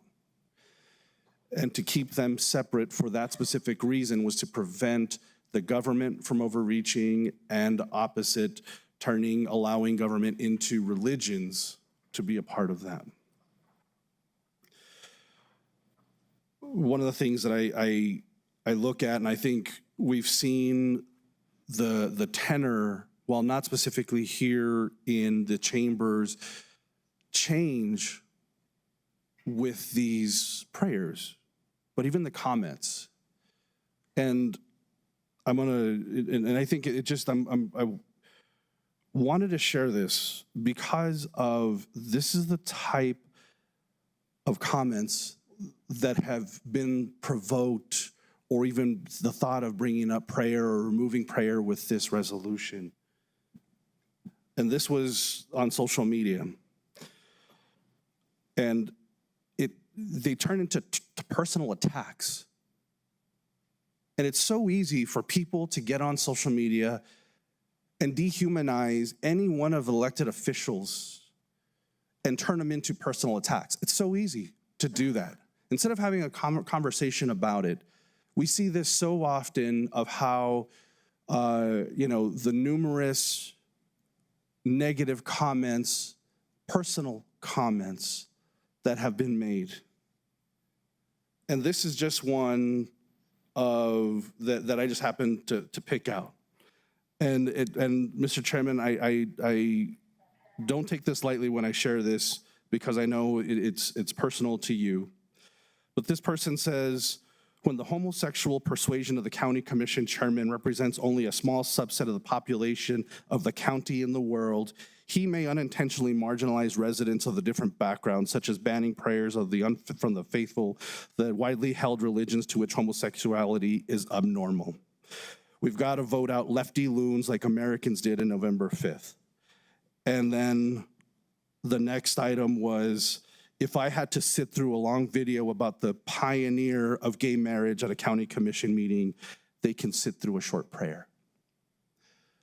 Now, as a Catholic, I don't know about anybody else, but I know my God teaches about love and acceptance of everyone.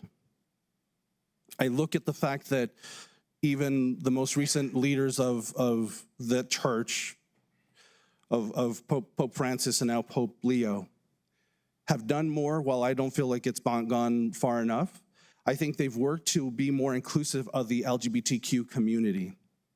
And that is what I say and what I mean of being loving and being accepting. So when I see these types of comments that are made about anybody but directed at one of our own, I'm going to stand in support of them. And so, Mr. Chairman, I want to say, no matter what, I have your back.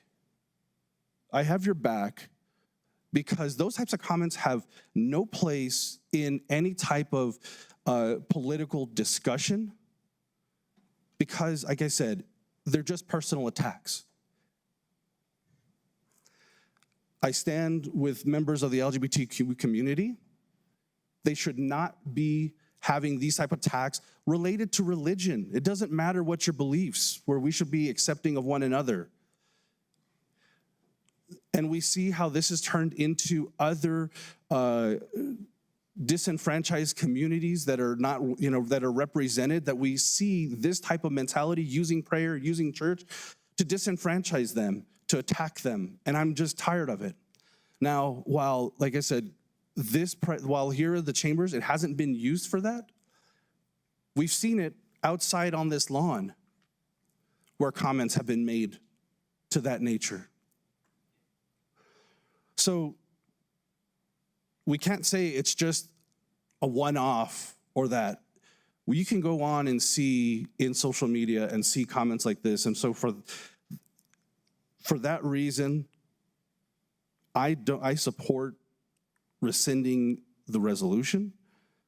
If people want to pray before coming in here, by all means, you are free to do that. That is the freedom that the Constitution of the United States allows us. But it doesn't have a place here, and there's definitely no place for hatred here in the Doña County Commission chambers. We can have disagreements. I have disagreements even with my fellow commissioners. But it doesn't mean we need to get ugly and dehumanize one another. Thank you, Mr. Chairman.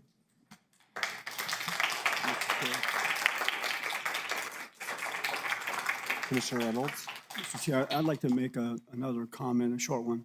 And I just did a quick search of abominations in the Bible. And there are 91 of them. Things like haughty eyes, a lying tongue, hands that shed innocent blood, a heart that devises wicked plans, feet that run rapidly to evil, and that's just a handful. Of false witness who utters lies, and one who spreads strife among his brothers. Those are just a handful of the abominations. So when you talk about something being an abomination, check the Bible. There are 91 of those mentioned. Some are very minor, and some are major. But I think when you start throwing rocks, I think you should stop and look at yourself first. Thank you, Mr. Chair. Thank you. Any other commissioners before we move on? Mr. Yes. Chair, I do.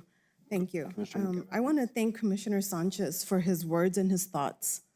I echo the same thoughts as he has, and I just want to let you know, Commissioner Chaldro Hernandez, that I also have your back when it comes to personal attacks on you. I think that is a disgrace, and that's cowardly. Thank you. Thank you. Okay. Mr. Chair. Sorry. I also want to say, he is a person and he's a human being, just like all of us. I am. Thank you. I appreciate the clarification. It's true. Vice Chair Chapato. Thank you. And thank you, fellow commissioners, for your comments. Commissioner Sanchez, I wholeheartedly agree with you on comments regarding hate for one another. It's never good whether you believe in a God or not. It is insulting. It is not recognizing the humanity in any of us.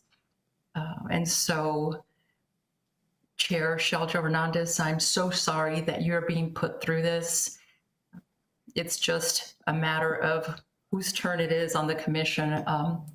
My heart is heavy for you. Know that I've known you for many years and we're good friends.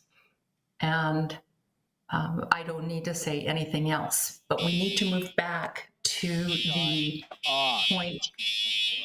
Pardon me?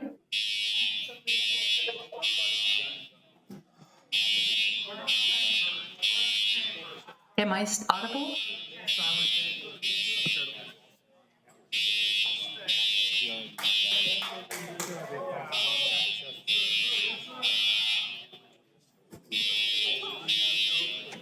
Break up the session. Right? Is it going to stop?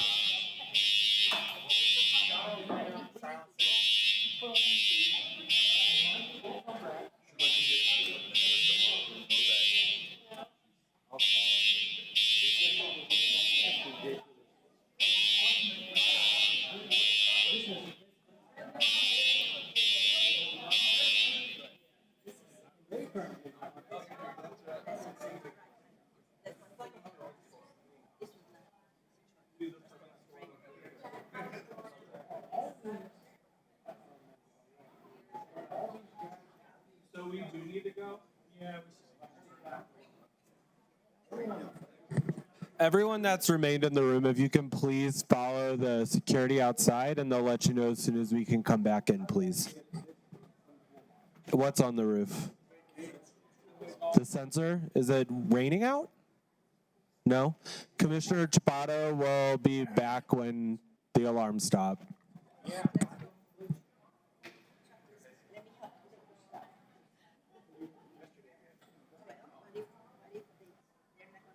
Oh, sir. Sir.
I think the funny thing was, is it says on there Shannon, but they turn around and point the finger at him.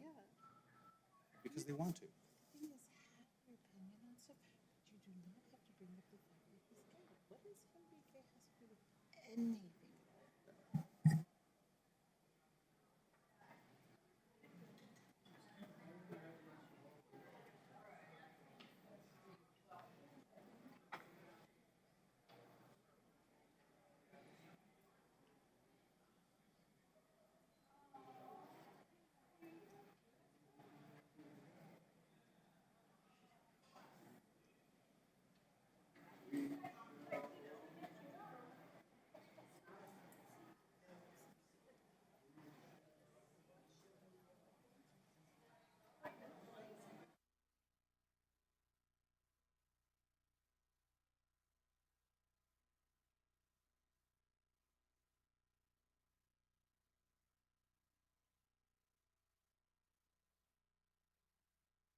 Okay. Is Commissioner Chapato still with us on WebEx? Chairman Sheldon Hernandez, am I audible to you? Yes, we're good. Thank you. Thank you. Okay, if everyone. Go ahead. I just don't know when I was cut off. I was getting started. I believe the last thing I said was it makes my heart heavy to see this kind of behavior from anyone that is terrible and hurtful for not only, I believe, most of us, but our families. But that being said, we go back to the intention that I believe Commissioner Reynolds had in setting forth this proposal. At least that's what I'm understanding. The commissioner stated several percentages of different religions that are being represented. He stated there was over 800 religions worldwide. I don't know, there may be more, there may be less. Certain percentages were mentioned regarding inclusion of different faiths, but every part of the world has different faiths. I know my Mormon friends are probably more or have more churches, let's say in Utah, or Muslim friends or scattered throughout. I don't know if they've been asked or have even wanted to come to the commission meeting. But at least in my mind, it comes down to the Constitution. And nowhere in the Constitution does it state separation of church and state, quite frankly. I'm fortunate enough that I sit in a place where I watch court, different hearings, where different presenting or things that are presented are made, whether it's civil rights or a criminal trial. In the last couple of days, I've received many, many emails, as most of my fellow commissioners have received, some for against. And then in speaking to my attorney friends and a federal judge that do know the law or the Constitution, or at least it's their opinion as it is mine, we have to go back to case law.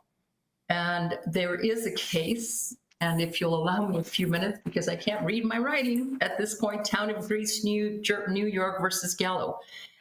And so when we look at the Constitution, and I know Commissioner Reynolds, you quoted it, Congress shall make no law respecting the establishment of religion or prohibiting the free exercise thereof.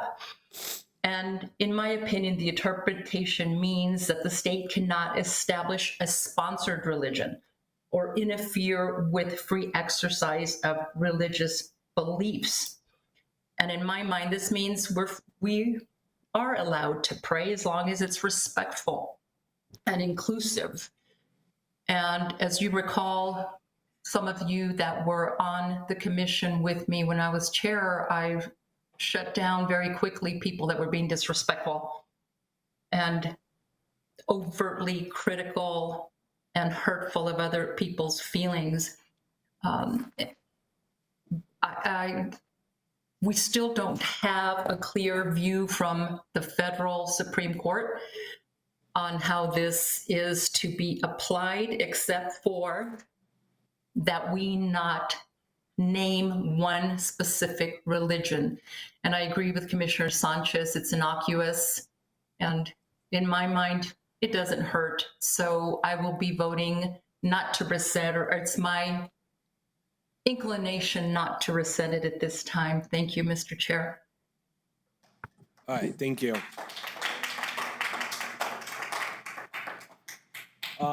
As Vice Chair said, let's get back to the subject at hand. Thank you for all those kind words and support from my fellow commissioners. But we have an agenda item. Let's get it going. At this time, there's a lot of you in the audience today on this specific topic. So I'm going to go ahead and get a show of hands of who today would like to address the commission. If you will please raise your hands. 2, 3, 4.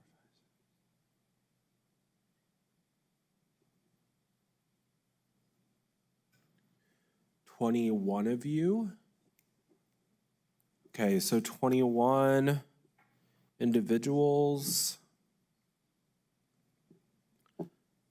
Okay, well, I don't. It is an hour. Okay, so what time limit do we want to put on public comment for? 2 minutes? Okay. Okay, so we have 2 minutes. So William, if you can go ahead and bring that up, change it to 2 minutes. Can I go ahead and get a show of hands of who is here in support of rescinding the resolution?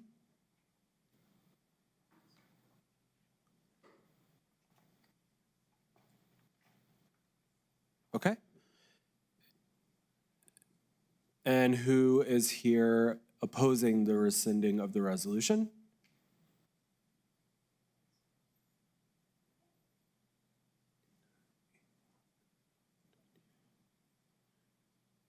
Okay, thank you. So what we're going to go ahead and do is ask you to come up at this given time. Please do form a line. You will be addressing, please do form a line. You'll be addressing the commission. There's a white binder to the left. If you can please sign in with your name. When you do address us, if you will please state your name for the commission. And come on up. If you can sign the book after you speak, please. Yep. I'm already signed in, sir. Okay. My name is Anthony Daines. I go by AR Daines. I am a Christian. And so the lady on the speaker knows there are 42,000 different religions worldwide. Anyhow, I'm here just to speak basically on kind of like our cybersecurity guy. I want to talk about spiritual security for everybody. I don't care if you're Jew, Gentile, Christian, Catholic, what, but the power of prayer is in almost every religion. Somehow they have some type of a prayer, okay? And since 1989, I'm going to go through a few statistics here, and I know I've got 2 minutes, but since 1989, we've seen a decline in our mentality of morals, manners, and ethics since we've taken prayer, pledge, things like that out of the schools. The 10 Commandments out of public authority buildings such as the mayor's office and here.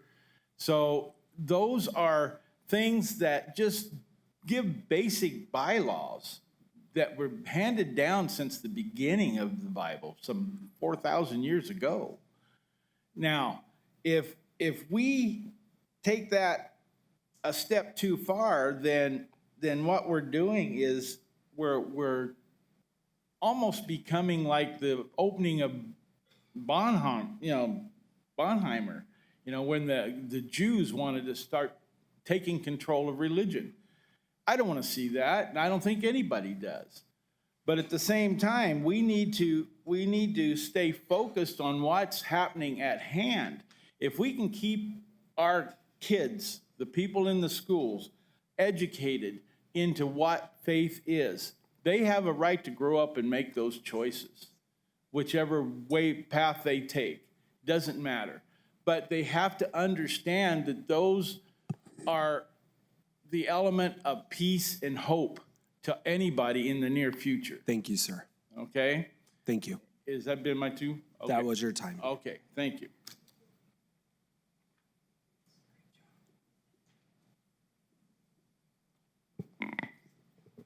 Good morning, commissioners. Thank you for the time to speak. I just happened to be at the first county commission meeting that I attended was the meeting where they passed the resolution with only one person that's back in 2018. And I was kind of stunned. But I can jump forward 2 years, and I was at another commission meeting, and it was for a resolution, or it had contained a resolution about the red flag law. And the invocation was a prayer by a minister. He started off, and this is 30 seconds in, January 28th, 2020. You can go back and look. All things, including the governments, are under the foot of Jesus, under the foot of Jesus. He wrapped it up by letting us know that only those who believe in Jesus Christ, the Holy Spirit, and His God are going to go to heaven. Was this inclusive? No. Reflective? No. Preachy? Yes. So I pray that you will save us from the religious exhortations of the self-righteous. Amen.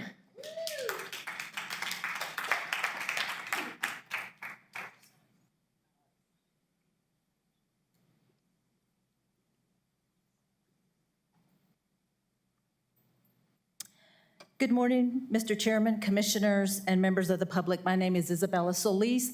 I'm a former county commissioner.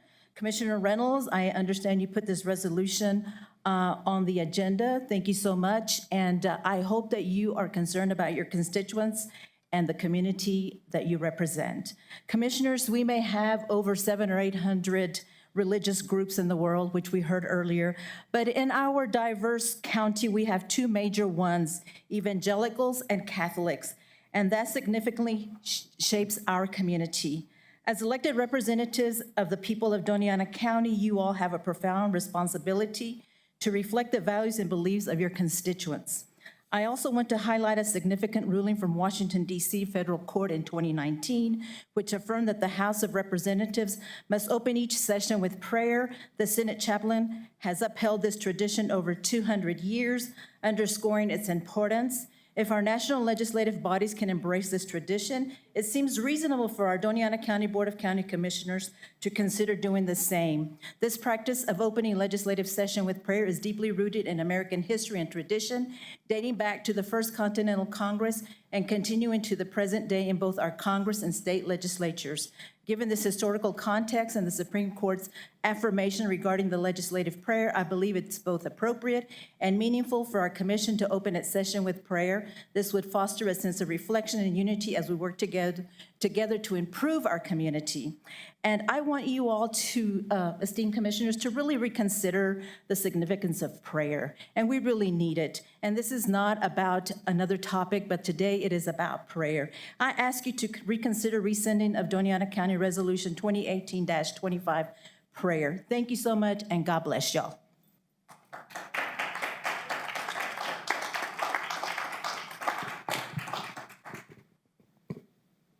Mr. Chairman, Commissioner Juan Garcia, on April 23, 2023, newly elected Commissioner Shalho voted to amend the agenda to remove the NDOP from county grounds, citing his discomfort with this event. On April 22 of this year, Commissioner Sanchez demanded the NDOP proclamation be removed from the agenda. He opposed the county lending any official support. Why was he so adamant against it? You just heard him say it. He picked some topics, some comments, and he decided to use those as a focus to rescind prayer. It's very unfortunate, Commissioner, because you know what? I get a lot of hate comments too from our progressive friends, and I don't stand up here and claim to be a victim.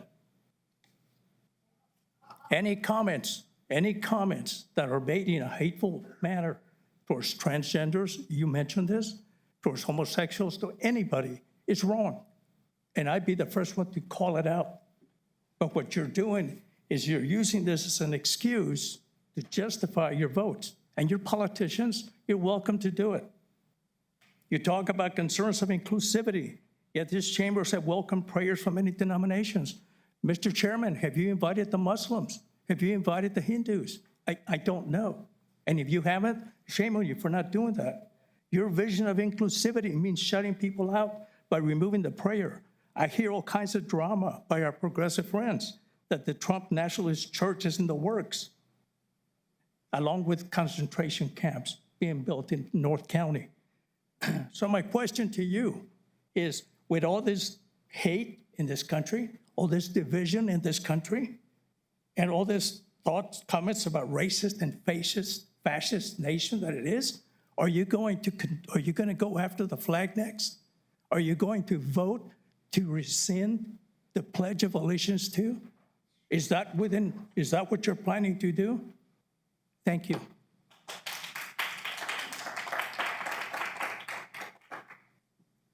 Thank you for the opportunity to address you, commissioners and chairman.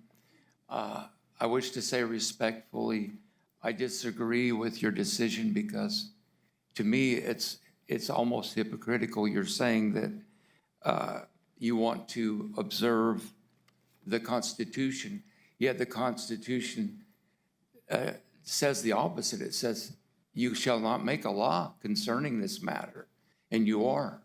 So with that said, you know, again, I say lovingly, and I'm sorry for the flack you took for your personal life. It's not right. You know, that's totally wrong, and I apologize for anybody. I mean, for the flack you've taken for that. That's totally wrong, and we do need to operate in love toward people. And I appreciate that you all back each other up and support each other. So thank you for the opportunity to speak. And again, I pray you don't abandon the public arena to just anybody, because our founding fathers had the right idea. Thank you. Mr. Chair. Mr. Chair. Sir, if you can sign the book when you're finished, please. Thank you so much. I don't remember. Did you state your name? I didn't hear it. Oh, sir, what is your name, sir? Ralph. Ralph Bartholomew. And Thank you, sir. Please be sure that everyone does sign the book and states their name. Thank you. Thank you, commissioners, for letting me speak for just a moment. And my name is Linda Bartholomew. And I just want to share a quote from President Washington, our first president. It is the duty of all nations, the providence of Almighty God, to obey his will, grateful for his benefits, and humbly to implore his protection and freedom. And I know that we've mentioned there's many religions, but there is only one true religion, and that's Jesus and what he did on the cross. But prayer gives us hope, peace, direction, and much more.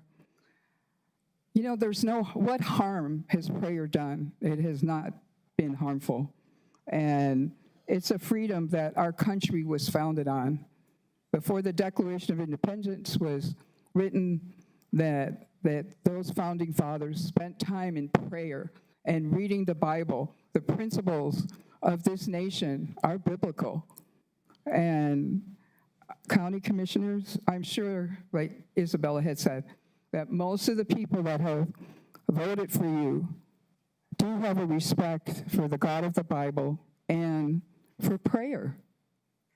And so I am a veteran. I have been proud to serve my country for this freedom that you can start this meeting, in prayer. So I thank you for this moment of time, and I appreciate all the work that you do for our county. And I'm sorry for what has happened to you, Thank you. Commissioner. And so God bless you. Thank you for your service. Mr. Chair. Yes, Commissioner Gometos. If I could ask the audience to please keep their hissing or little remarks to themselves as people are up here speaking, whether it's against or for whatever it is that you want, please show that respect to each other. Here, here, thank you. Good morning, Commissioners. I'm going to read, my name is Leslie Woods. I'm going to read something from Alan Downs, County Commission, District 5. He wasn't able to come here today. I would like to read a statement by a constituent who could not be here. I believe embracing formal prayer at County Commission meetings blurs the line between church and state.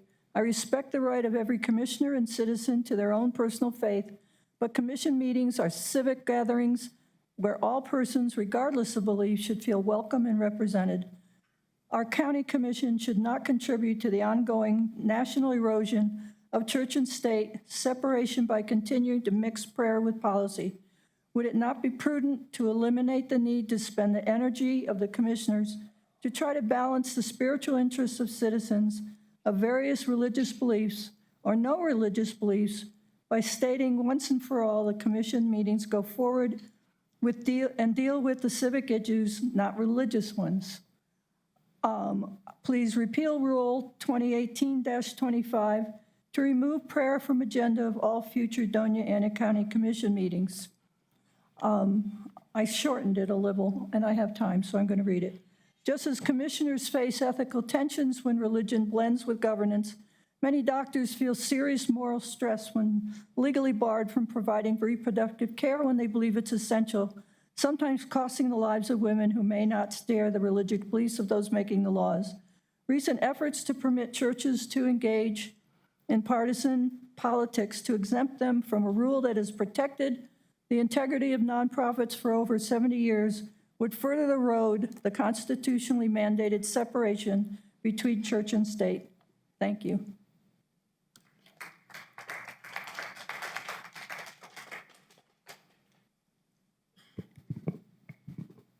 Buenos dias. My name is Jan Thompson. I reside in District 5, and I am on the board of the Unitarian Universalist Church of Las Cruces, but I speak for myself. The board didn't have an opportunity to vote on this issue. Unitarian Universalists long have had positions supporting freedom of religion and also freedom from religion. And therefore, I support this resolution. We support prayer for those who wish to pray, but there's a time and a place for prayer. And at the beginning of a governmental business meeting is not the time for prayer. And I appreciate the commission for taking my religious views into account this morning.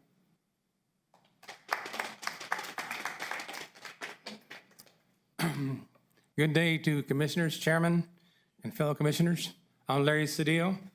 I ran for office last year. One thing that happened during that campaign that I put on my palm card that I believe in God and had put him first.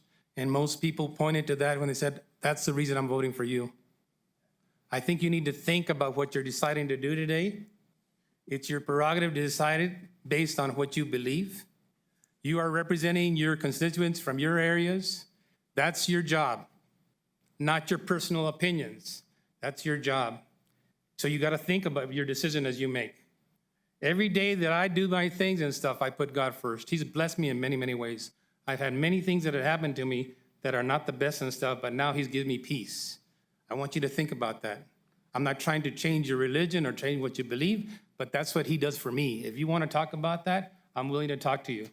I'm going to do things to help the county in many, many ways, because that's what I believe, and that's what God's put me here for. So today, you're making a decision to remove prayer. That's your personal decision. Everybody's accountable for what you decide to do. This decision is made through whatever you're thinking as man and stuff. My thinking, because I put God first, he puts the words in my mouth. He's telling me what to say right now. I believe that you got to decide on what's really important and what's best for our county. When you remove prayer, removing God from the county. You remove God from National Day of Prayer. If that's what you want, that's your decision and stuff, but that doesn't come through God. So I believe you got to think about what you're doing and stuff, and then think about what's best for all of us, not what's best for you. A lot of people become elected because they want to have that power. You're not there in a power position. You're there because you represent the constituents. You serve them. I want to thank you for all the things that you do in our county, and I'm willing to help you in any way through this year and from now on. God bless you.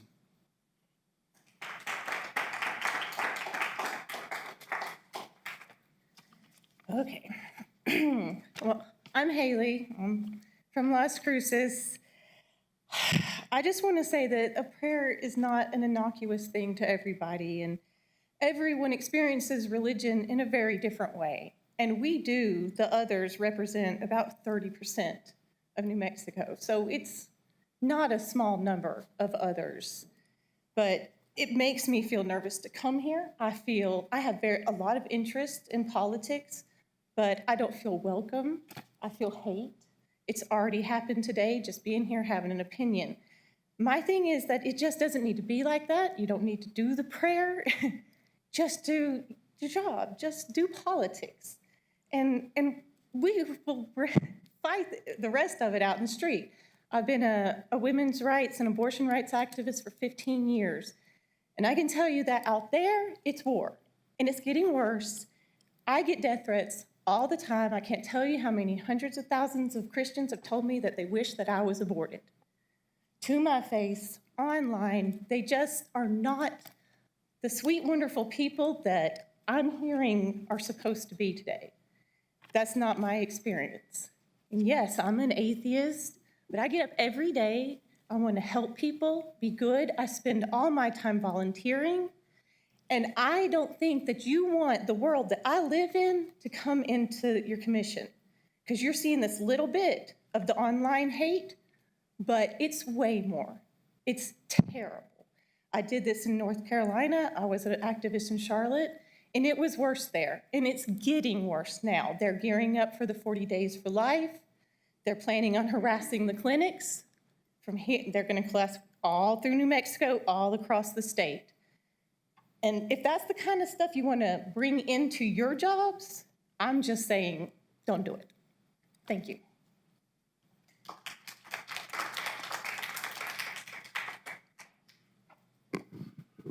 Andrew Robato, Commissioners. The separation of church and state is a fundamental principle in the U.S. that ensures religious freedom, prevents government overreach, and maintains a diverse and pluralistic society. It allows individuals to practice any religion or none at all without the government interference or favoritism. This prevents religious persecution and ensures all faiths are treated equally under the law. Without separation, the government could dictate religious practices, restrict certain beliefs, or endorse one religion over others, which would undermine the First Amendment's guarantee for religious liberty. History has shown that when governments favor one religion, it can lead to discrimination, division, and even violence. A secular government helps maintain peace by not taking sides in religious matters. Laws should be based on democratic principles and reason, not religious doctrine. This ensures policies are inclusive and serve the entire population, regardless of religious beliefs. A government that remains neutral on religious matters is less likely to become a theocracy where religious authorities have undue influence over laws and policies. The U.S. Constitution, particularly the First Amendment, establishes this through the Establishment Clause and the Free Exercise Clause. These provisions were designed to prevent religious tyranny and ensure a free society. Ultimately, this separation is what allows the United States to be a country where people of all faiths and those of no faiths can coexist peacefully under a fair and impartial government. I hope you'll all repeal Rule 2018-25. Thank you.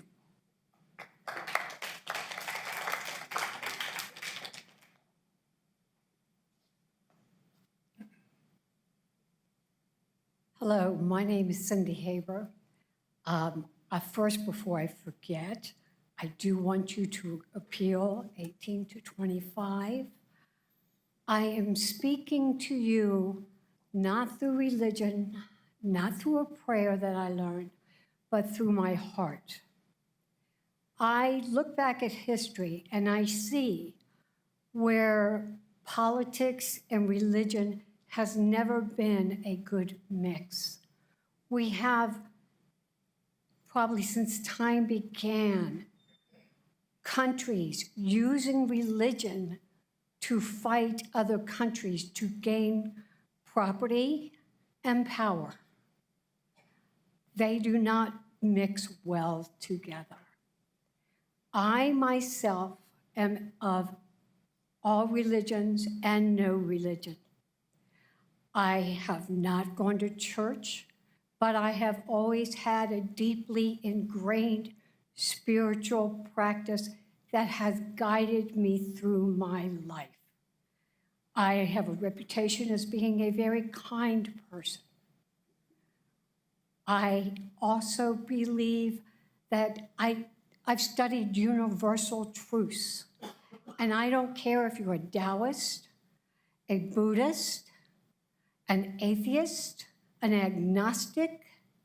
If you are kind to other people, to animals, to our lands, you are practicing a higher power's purpose. I thank you for listening.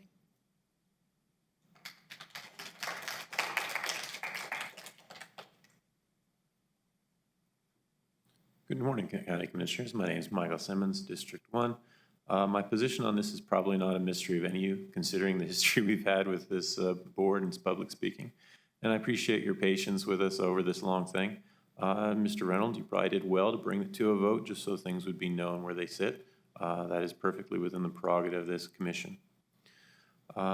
As far as government policies, we still come into the state of New Mexico. It has a constitution. It actually says, we, the people of New Mexico, grateful to Almighty God for the blessings of liberty in order to secure the advantages of a state government, do ordain and establish this constitution. So clearly, we don't really have a separation at the level that our friends, the humanists, secularists, atheists, whatever they wish to call themselves, and props should be given to them. They have stayed organized, they've stayed disciplined, they've come out as a minority to make their voices known, and that should be commended. I still think they're wrong, but that's fine. So we've got that. We've hit the political. The citizens are majority Christian. I don't really care to separate Christians into Protestants and Catholics. They all claim Jesus, so that's all good. There is no removal of faith, just replacement. So if you remove the recognition of the Almighty that our own Constitution does, it's the state and national level, it will be replaced with something else. And typically that something else is much less nice. We've talked historically, the countries, USSR, China, the French Revolution, the Red Scare in Spain, all these cases.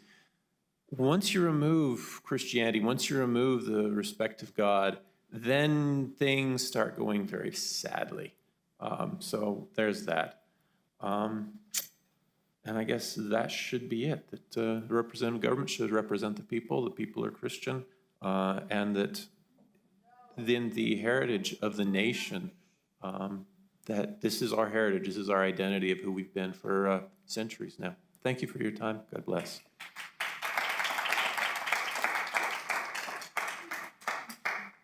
I'm Robert Gable. I come from Chaparral, so thank you for the opportunity to be here. I want to apologize as well for any personal attacks. I can't understand in the way, but I understand because as a Christian believer, I've been attacked as well, and I want to apologize for any attacks you've been afforded. As a person who respects life and the sanctity of life, I've been attacked as well for wanting the sanctity of life. So I apologize for that too. As the Honorable Commissioner Chaparro shared on here, and I've got several pages, I'll try to keep it down to 2. It is often said that the Constitution calls for a separation of church and state, but nowhere in its text will you find those words. Instead, the First Amendment guarantees us the freedom of speech and religion, rights that allow every citizen and every assembly to express both openly and respectfully, and those assembled. Prayer at our public meetings is not exclusionary. It is an affirmation of our humanity, a reminder that humility and courage are needed now as much as ever. Honorable Commissioners, mark this and throughout. It takes no bravery to remove prayer from the domain you've been given, but it takes true bravery to keep it. Especially in this day and age, by removing prayer, you risk alienating all those who find comfort and inspiration in these moments of contemplation. Our diverse county contains many people of many faiths, and opening our meetings with prayer recognizes and honors this diversity. The founders of our country, birthed in an era of wisdom beyond their years, recognize the importance of prayer and reliance on Almighty God to guide them through. And I ask you to do the same. Thank you.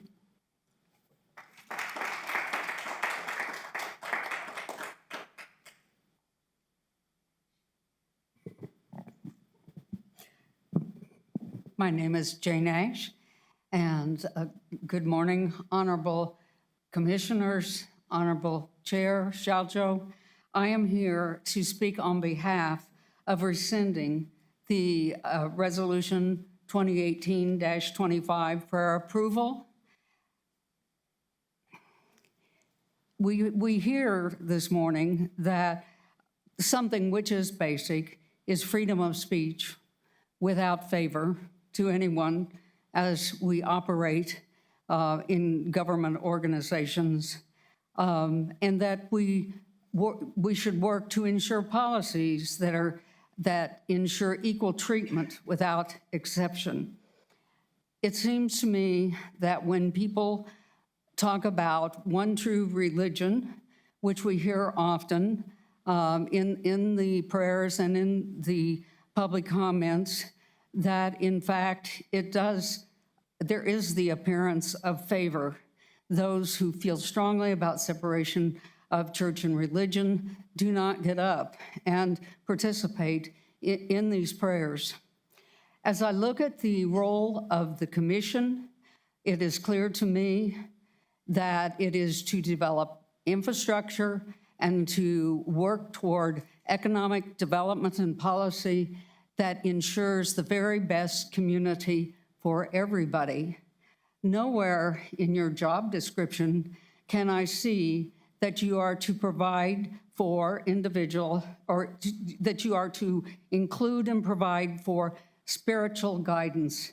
That is better left to the religious groups, of which there are many, where people can choose to participate in a group that is consistent with their values and beliefs. Thank you for all your hard work to make this a good place for us to live.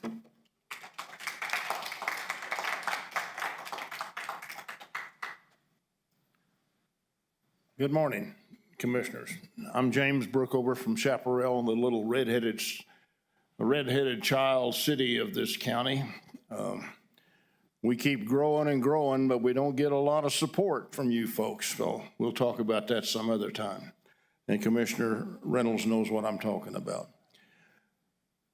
The United States of America began from a ground level rebellion. And in that ground level rebellion, we had a lot of patriots that emerged.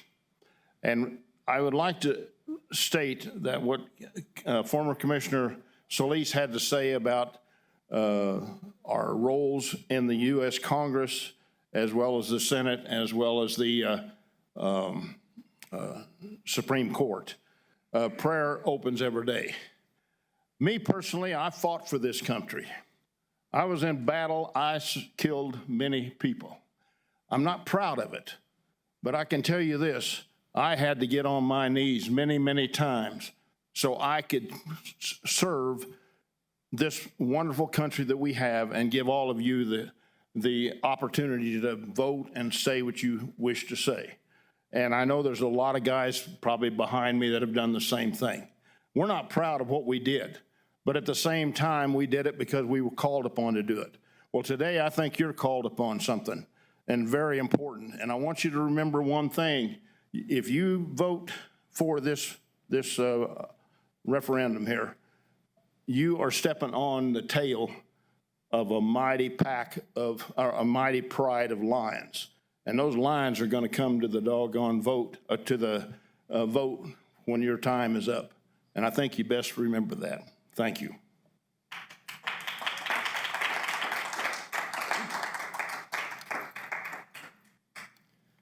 Good morning, Commissioners. Tim Jenkins here.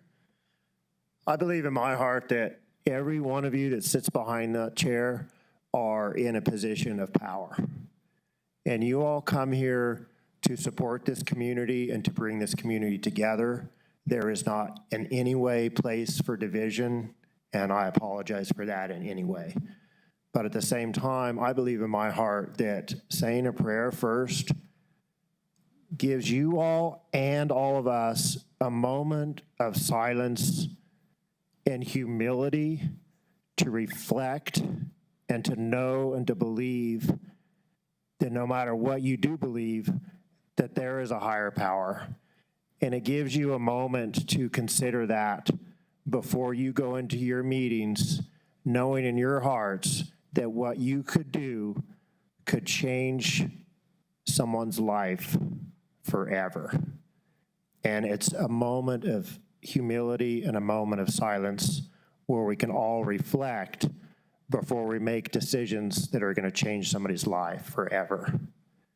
And remember, every single currency in this country says, "In God we trust." That is for a reason. Please consider that. Thank you.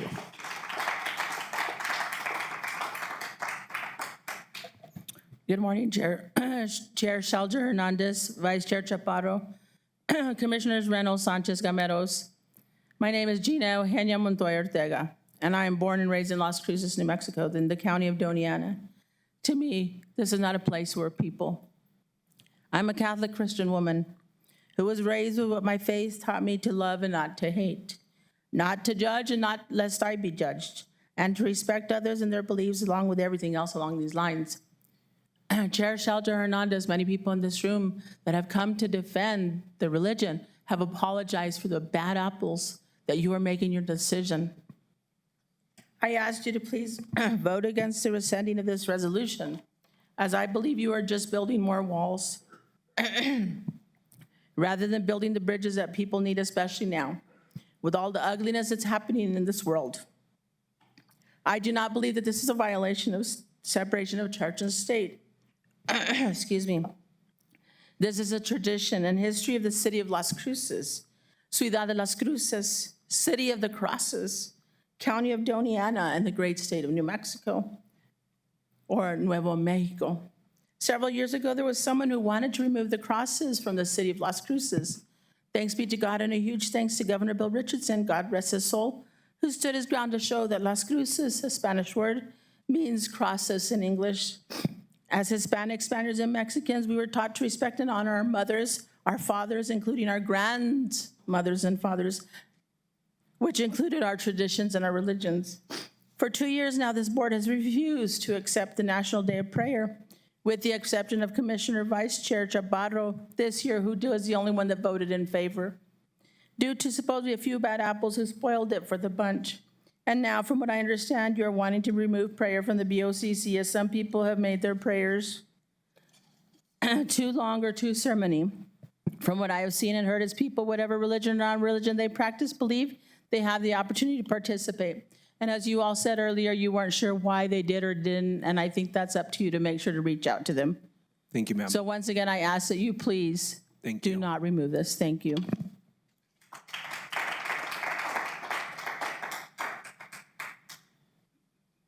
Good morning, Commission. My name is Lucas Herndon, and I want to offer my support in rescinding this forcefulness of religion on those of us, your constituents. I haven't been to a county commission in a long time, and part of that is because in 2018, this commission made it clear that those of us who do not practice religion are not welcome here.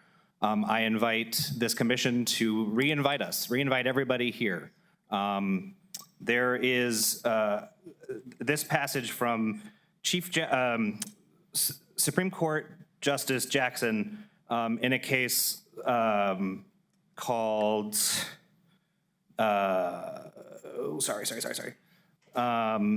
it's West Virginia State Board versus Barnett, in which the justice writes, if there is any fixed star in our constitutional constellation, is that no official, high or petty, can prescribe what shall be orthodox in politics, nationalism, religion, or other matters of opinion, or force citizens to confess by word or act their faith therein.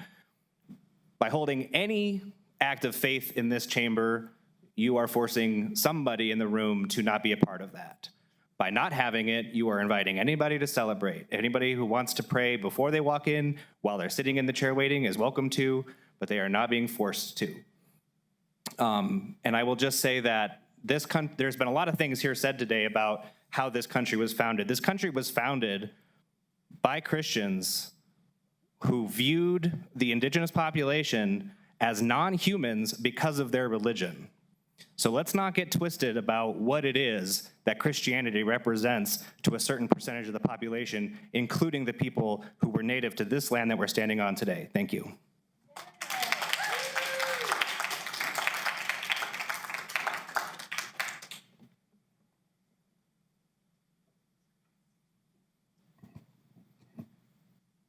Good afternoon, Commissioners. My name is Charles Winter. I live here in the county, of course. I've come here to defend my faith. It's contained right here. B-I-B-L-E, basic instruction before leaving Earth. Okay, it's all right in there, folks. Maybe some of you have not read it as well as others have, and therefore you're not understanding things as we understand it. And I'm certainly not understanding it as well as I would love to, okay? But this whole thing about removing the invocation is something that I cannot support. Please do not remove it. And many people have addressed the reasons why. And by the way, this book is the most published, most read book in the world, okay? It's over 1600 years it took to write it, 40 different authors, 3 different languages, and it says the same thing, okay? That we started out okay until the Great Fall Commission, if you want to call it that, and we disobeyed God. And then it continues with how we can achieve that grace by God again through salvation, saving ourselves, because we can't do it. We need somebody, a higher power to do that. And here, oops, running out of time already. First prayer in Congress, right here. I'm going to leave it with you. Okay, it says in there, they offered prayer to begin with, first prayer in Congress, but it was decided not to do it. Then Samuel Adams gets up and says, I am no bigot. I can certainly pray with someone else who is of piety and virtue, and that there lies the problem. We are not of piety and virtue, and I'm just as guilty as anybody else, okay? But by the grace of God, he's going to help me, I guess, see, we live in 2 worlds, folks. We live in this secular world, the carnal world, temporal world, and we also live in this kingdom that God established for us. That's where we all want to go ultimately. Here we go. Thank you.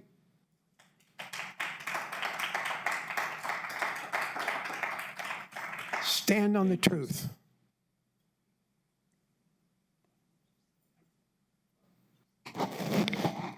Good morning, County Commissioners, and good morning, Chair. I am so sorry for what you went through, because that does not represent true Christian faith. And so we have a crazy mixed-up world right now. But I want to come up here because I was the last person to give the invocation. My name is Vanna Granger, and I hope that I'm not the last person. Faith is really, really important.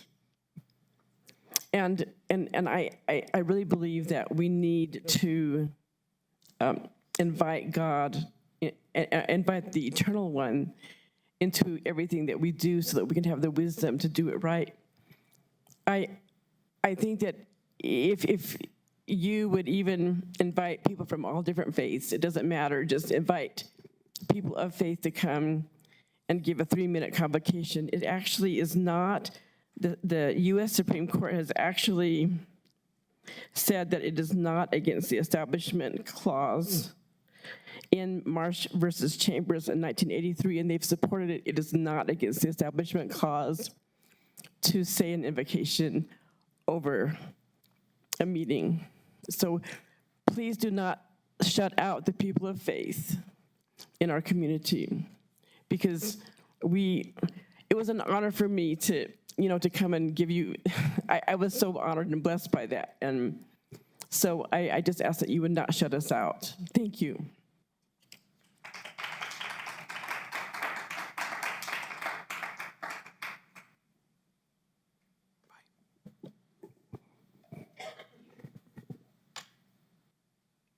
Commissioners, all those here today and those watching online, I'm Lynn Moorer.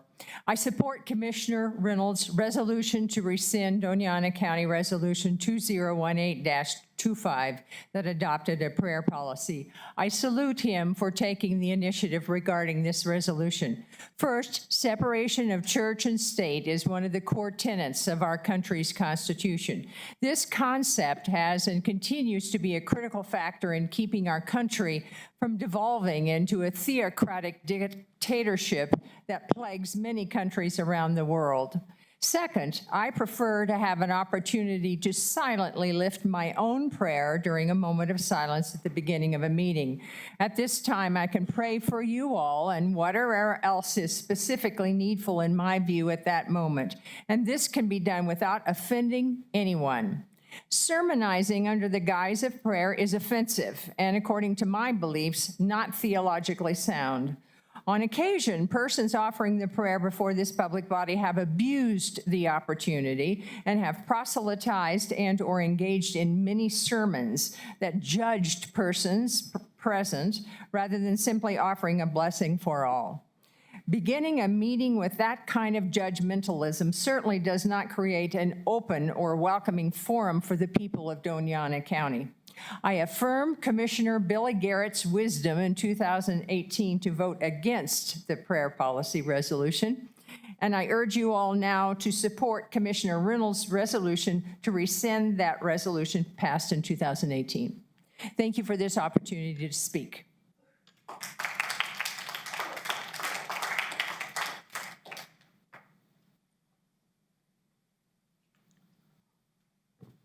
Good morning.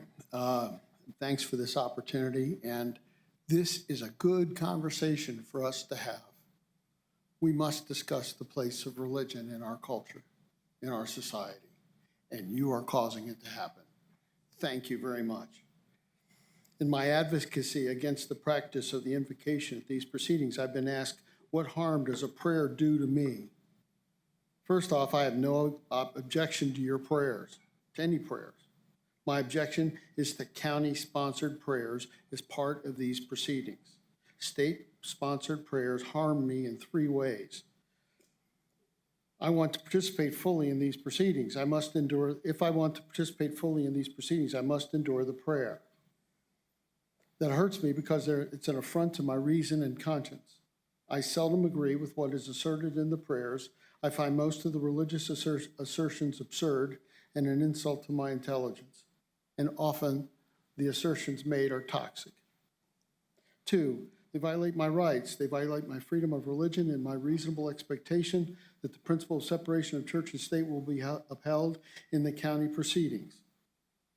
I wish to participate fully, but I can't do so without being asked to participate in these rituals. 3, they erode the Constitution in general and the First Amendment in particular. The greatness of America is found in our fidelity to our Constitution. Our civic rights and even our property rights are dependent upon it. When the Constitution is ignored and compromised, then that becomes the norm. And when that happens, I'm injured as a citizen of this great land. All citizens are harmed when we don't adhere to the principles of the Constitution. And yes, separation of church and state is a principle of the Constitution. You won't find the words checks and balances in our Constitution, but it's certainly there. Anyway, thanks for repealing this, the measure 21825. Thank you. Bye.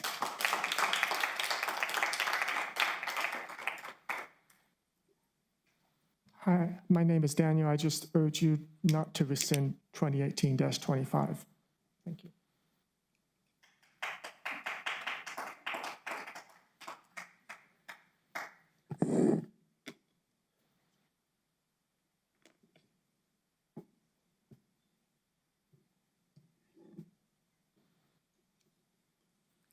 Commissioners, my name is Randy Himmelgren. I apologize. I am unable to stand in line. I would remind everyone that freedom of religion means all religion. Therefore, I call on the goddess Hecate, goddess of crossroads, witches, and black dogs, to bless everyone within the sound of my voice with greater self-knowledge. Thank you.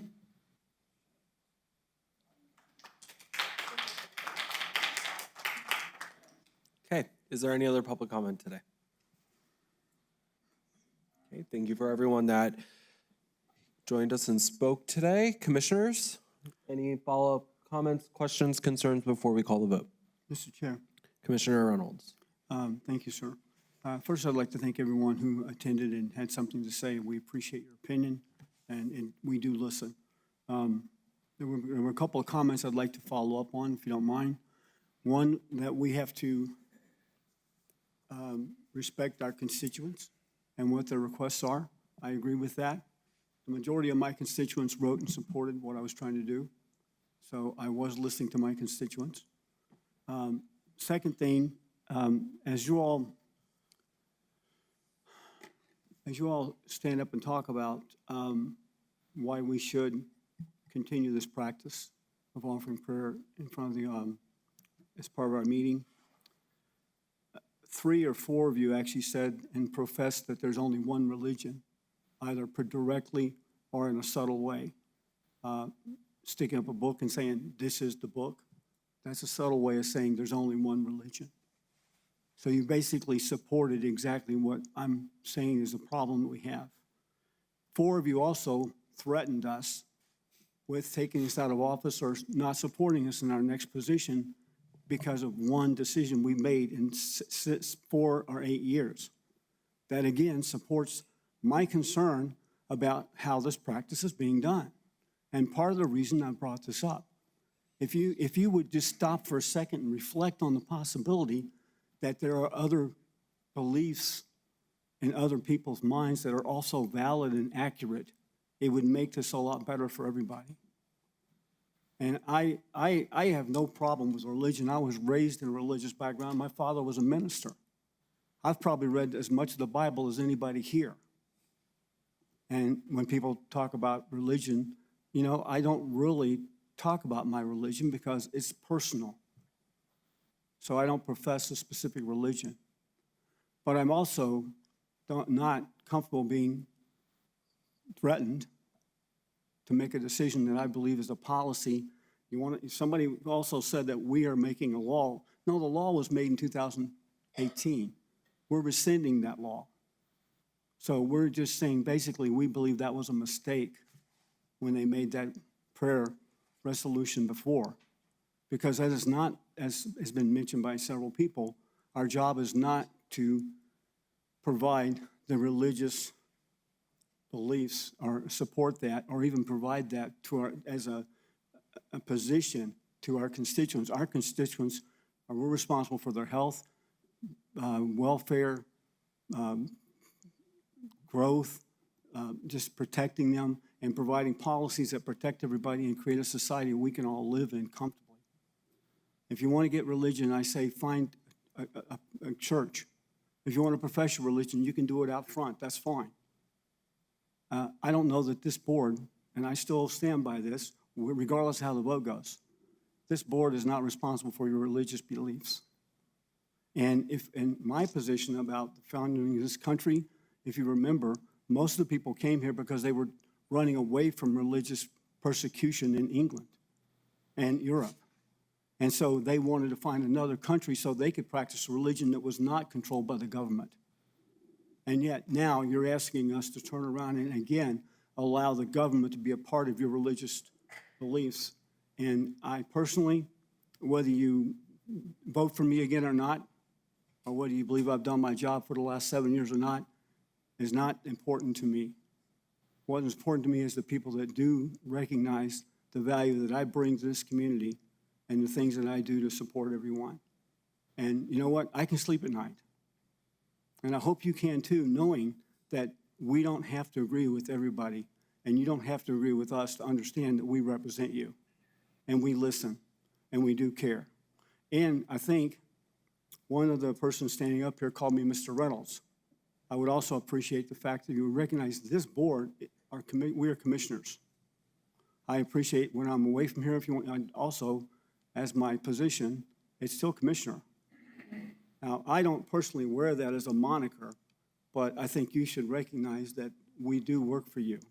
And we do understand that this is an office where we are representatives of what you want. And just remember, you're not the only person that we talk to. And anyway, I thank you all for really taking the time to be here, being here for the fire alarm bell, which, by the way, was caused by the workers on the roof. It was not anything that everybody might be sitting there thinking that that was something that somebody did just to, interrupt the proceedings. That's not what happened. It was actually workers on the roof that caused the problem, so please don't anybody take away a negative because we had a fire alarm. And now, again, I thank you, but that's all I've got, Mr. Chair. Thank you. Thank you. Ms. Solis, this is not time for public comment. I was just asking for a copy of the draft. No, ma'am. Do you have No, a ma'am. copy of the resolution? The resolution that y'all are Thank talking? you. Well, thank you. If you can sit down, ma'am. Okay. Public comment has ended. Thank you. Public comment has ended. Thank you. Ma'am, A copy of the resolution that y'all are talking about. thank you. If you can sit down, please.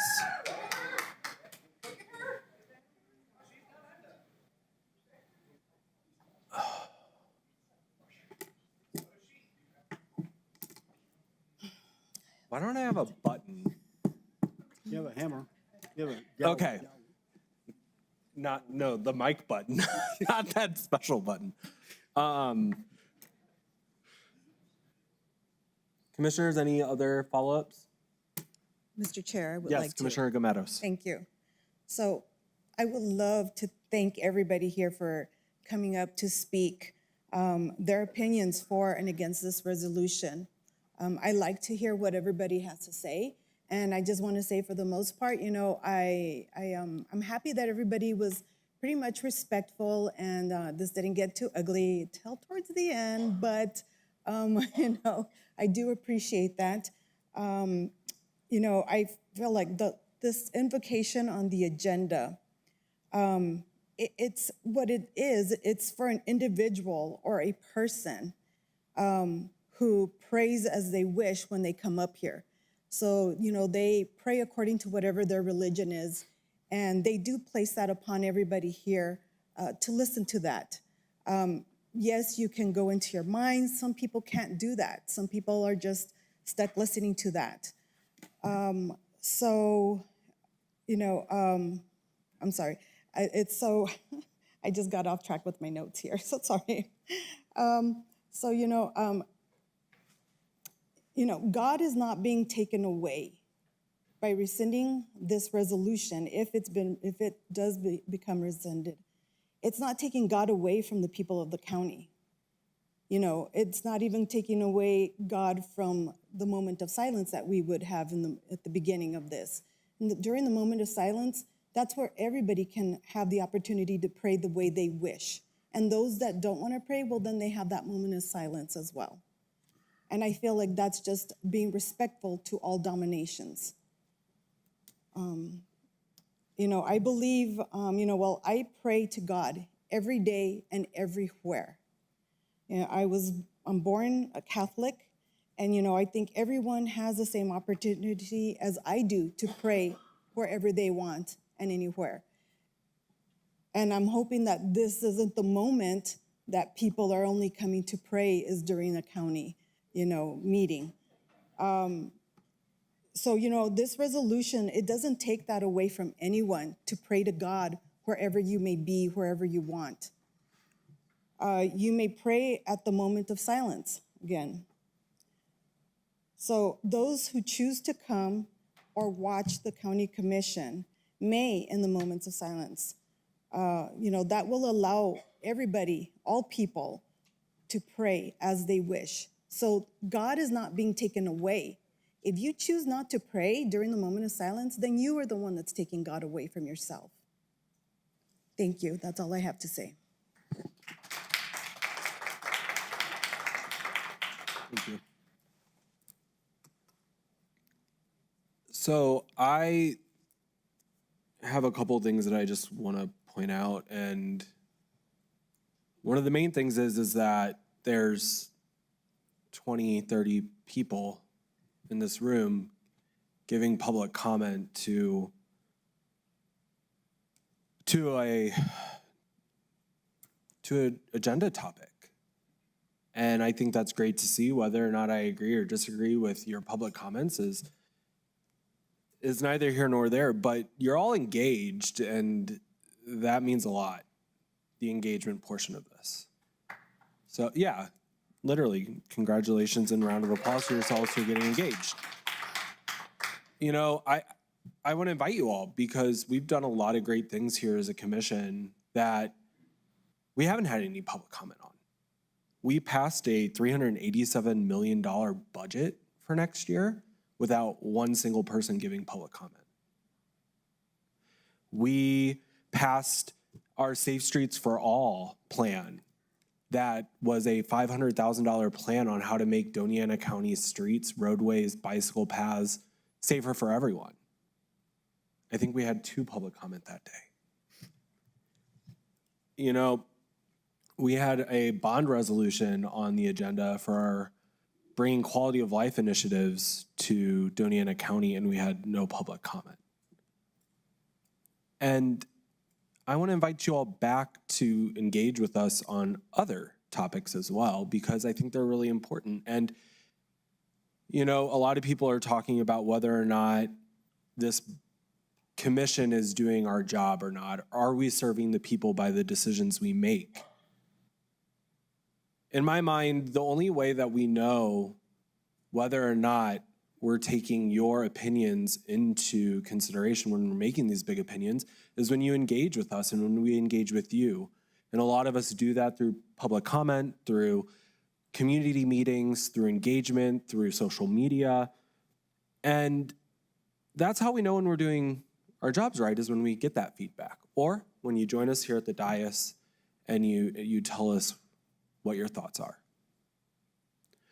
You know, I just want to point that out. Like, I'm very much so glad that you're all here today. And if you weren't here today, we got your emails, your text messages, and your phone calls. So thank you for that.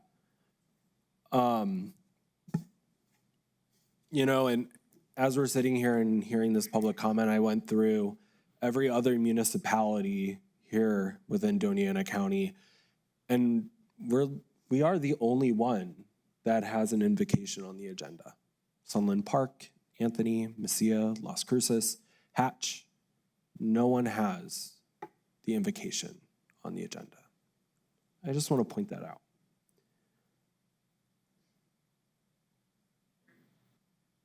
But at the end of the day, we heard a lot of conversations. I I took notes as well, Commissioner Gomedos, of talking about division, talking about shutting people out. It goes both ways. You know, when it was put into act, we shut people out by instilling something that everyone had to listen to, adhere by. And today we're going to do the exact same thing. It's one of those moments of you're damned if you do, you're damned if you don't. And it's really hard because,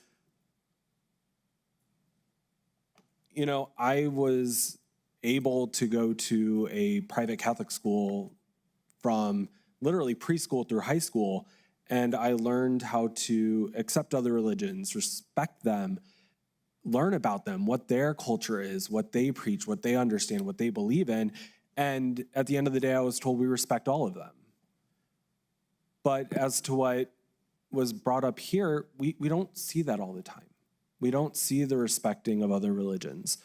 I personally respect your religion. I want to hear about your religion, but probably not here in a commission meeting where we're going to be dealing with things that affect everyday residents of Doña County.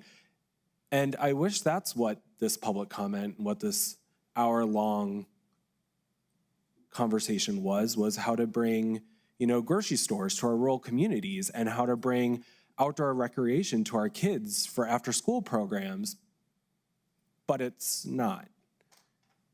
And if you're looking at how we're doing our jobs, and when I look at internally how I'm doing my job, I think of that. Not this. I think of is, you know, are we bringing or are we bringing playground equipment to communities that don't have it? Are they having to drive an hour into town to go to the grocery store to get fresh fruits and vegetables? That's what I think of, not this. So again, I just say, join us for the big ones. I think that public comment is needed. But this is just, it's a very hard decision, and it's full of division. And it stinks. So thank you. Any other commissioners?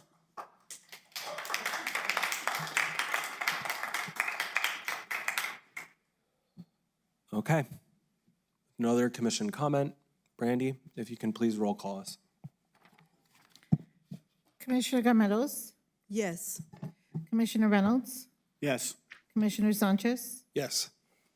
Vice Chair Chaparro, No. Chair Shaldo Hernandez. Yes. The resolution is rescinded.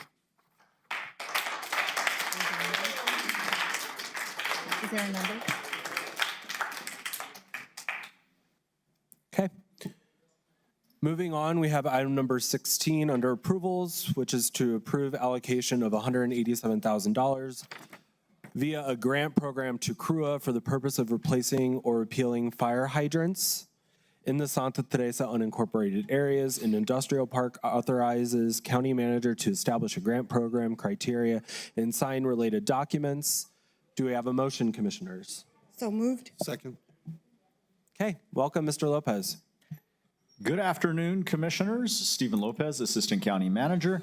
And the item before you, I will keep very brief because you are already aware of the overall issue. We had the County Fire Department assisting CRUA per direction from the board in testing fire hydrants in the unincorporated portion of the CRUA service area. They tested 110 hydrants and found 31 fire hydrants not functioning. CRUA does not have adequate funds within their current budget nor reserves to replace or repair these hydrants. So we are asking the board to provide funding for approximately half of the hydrants to immediately be replaced. These are based on estimates that CRUA has obtained from contractors. The specific costs per hydrant won't be known until they actually get in to each hydrant. The hydrants would be prioritized based on input from County Fire Rescue. And CRUA has committed to going after the other half of the funding to finish the project off. when they get their rate study implemented over the course of the next 60 days. So with that said, I'd be happy to answer any questions that the board might have. Mr. Chairman? Yes, Commissioner Sanchez. Mr. Lopez, how are those fire hydrants found or identified as not being functional? Or who identified them as not being? So, Mr. Chair, Commissioner Sanchez, County Fire Department discovered that they were not functional when they went in to try to perform the hydrant tests. And whose responsibility are they to maintain? Mr. Chair, Commissioner Sanchez, all water utilities are responsible for maintaining the operation of their fire hydrants. Okay, thank you. I'd like to clarify, so that means it was crew's responsibility. Mr. Chair, Commissioner Reynolds, yes, that is correct. It is crew's responsibility. Thank you. Mr. Chair. Commissioner Gameros. Thank you. So this location, there's going to be documentation going to the Career Board in order to approve this, correct? Mr. Chair and Commissioner Gameros, yes, this would establish a grant program. The county manager would therefore draft up the grant documents, and those grant documents would have to be accepted by the Career Board. Thank you. Mr. Chair. Yes, Vice Chair. Thank you, Mr. Chair. Mr. Lopez, you mentioned it was half of the hydrants, but you mentioned 131, and just so the public is aware, are we putting money in for half of the 31 or half of the 100? Mr. Chair and Madam Vice Chair, we are recommending that the county grant half of the funding. That could either be done at the selection of CRUA. We could either provide half of the funding for all 31, or we could provide the funding for the first roughly 15 or 16 fire hydrants to be replaced, knowing that they can't get a contractor to replace all 31 hydrants immediately. And therefore, this would give a starting point so that we're not waiting 2 more months with 31 fire hydrants out in the area. Does that answer your question? Okay. It does. And just another follow-up. So in some cases, we may not just be thinking about the fire hydrants, but the piping and other things that are aside from the fire hydrants. Am I correct? If we find a leaky pipe, a bad seal, things of that nature? Mr. Chair, Madam Vice Chair, yes, you are absolutely correct. As they are replacing the hydrants, they might find segments that need to be replaced on the piping or the valves that lead to the fire hydrants. Thank you. The only thing that I'm going to ask Mr. Lopez is, as they start doing the work, if we can get an update on the condition of what we're looking at and how far this money is going to go. Mr. Chair, I think that is very prudent. Thank you. That's all I ask. Anyone else? Okay. Public comment on this. Okay. Brandy? Commissioner Gameros? Yes. Commissioner Reynolds? Yes. Commissioner Sanchez? Yes. Vice Chair Chaparro? Yes. Chair Shaw Hernandez. Yes. Thank you all very much. Okay, moving on to item number 17, which is approval of a memorandum of understanding, which is called an MOU for wage increase for courthouse security union. And we have our interim county attorney, Ms. Neal, here. Commissioners, do we have a motion and a second? So moved. Second. We have a motion by Commissioner Sanchez and a second by Commissioner Gameros. Welcome, Ms. Neal. Thank you, Mr. Chair, Madam Vice Chair, Commissioners. Similar to what we had done previously with the blue collar union agreement, we have laid out this MOU, removing the step plan in favor of receiving cost of living increases, as well as laying out the next couple of years of wage increases for the courthouse security union members. There are no budget concerns and no adjustments needed for this MOU.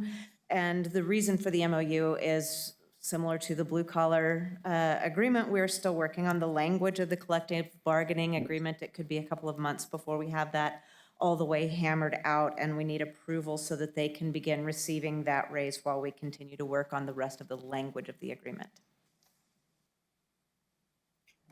Okie dokie. Commissioners, any comments or questions? Seeing none. Any public comment on this? Okay. Gloria, go ahead and roll call us. Commissioner Gameros? Yes. Commissioner Reynolds? Yes. Commissioner Sanchez? Yes. Vice Chair Chaparro? Yes. Chair Shal Jordan on this. Yes. Motion carries. MOU is approved. Did you just call Brandy Gloria? Did I? Yes, you did. The hair.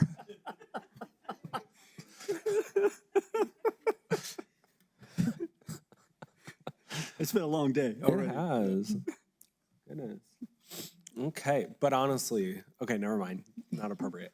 Thank you, Brandy. Okay, moving on. We do have two we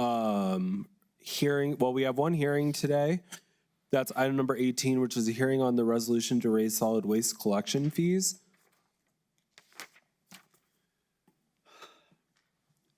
Do I need a motion on this? Yes. Yes? Why? It's a hearing. Oh, I'm sorry. We're not doing any actions on this, are we? We are. I think we are We're having a hearing and deciding something. yeah. deciding. Let me look it up. It's a resolution, so we'll It's a have to. resolution. yeah. It is a resolution? Yes. Yep. Oh, it is, Mr. yeah. Chair, it is a weird way to do a hearing, but it is what is in our county code. So we have to do a hearing for a resolution in order to change the rates. I'm so glad that you told me that this is a weird way to do it, so I don't feel Mr. Chairman, inept at this right now. Yes. if I just may make a note, Mr. Lopez, you say so much without saying a word. Gosh, I know. Especially when he's staring at you. You're like, ooh. Mr. Chair, I'd like to make a motion that we actually have a hearing on the resolution to raise solid waste collection fees. Oh. Okay, we have a motion by Commissioner Reynolds and a second by Commissioner Sanchez. Mr. Lopez. Do you need to swear me in? Oh my gosh. Do you swear to tell the truth, the whole truth?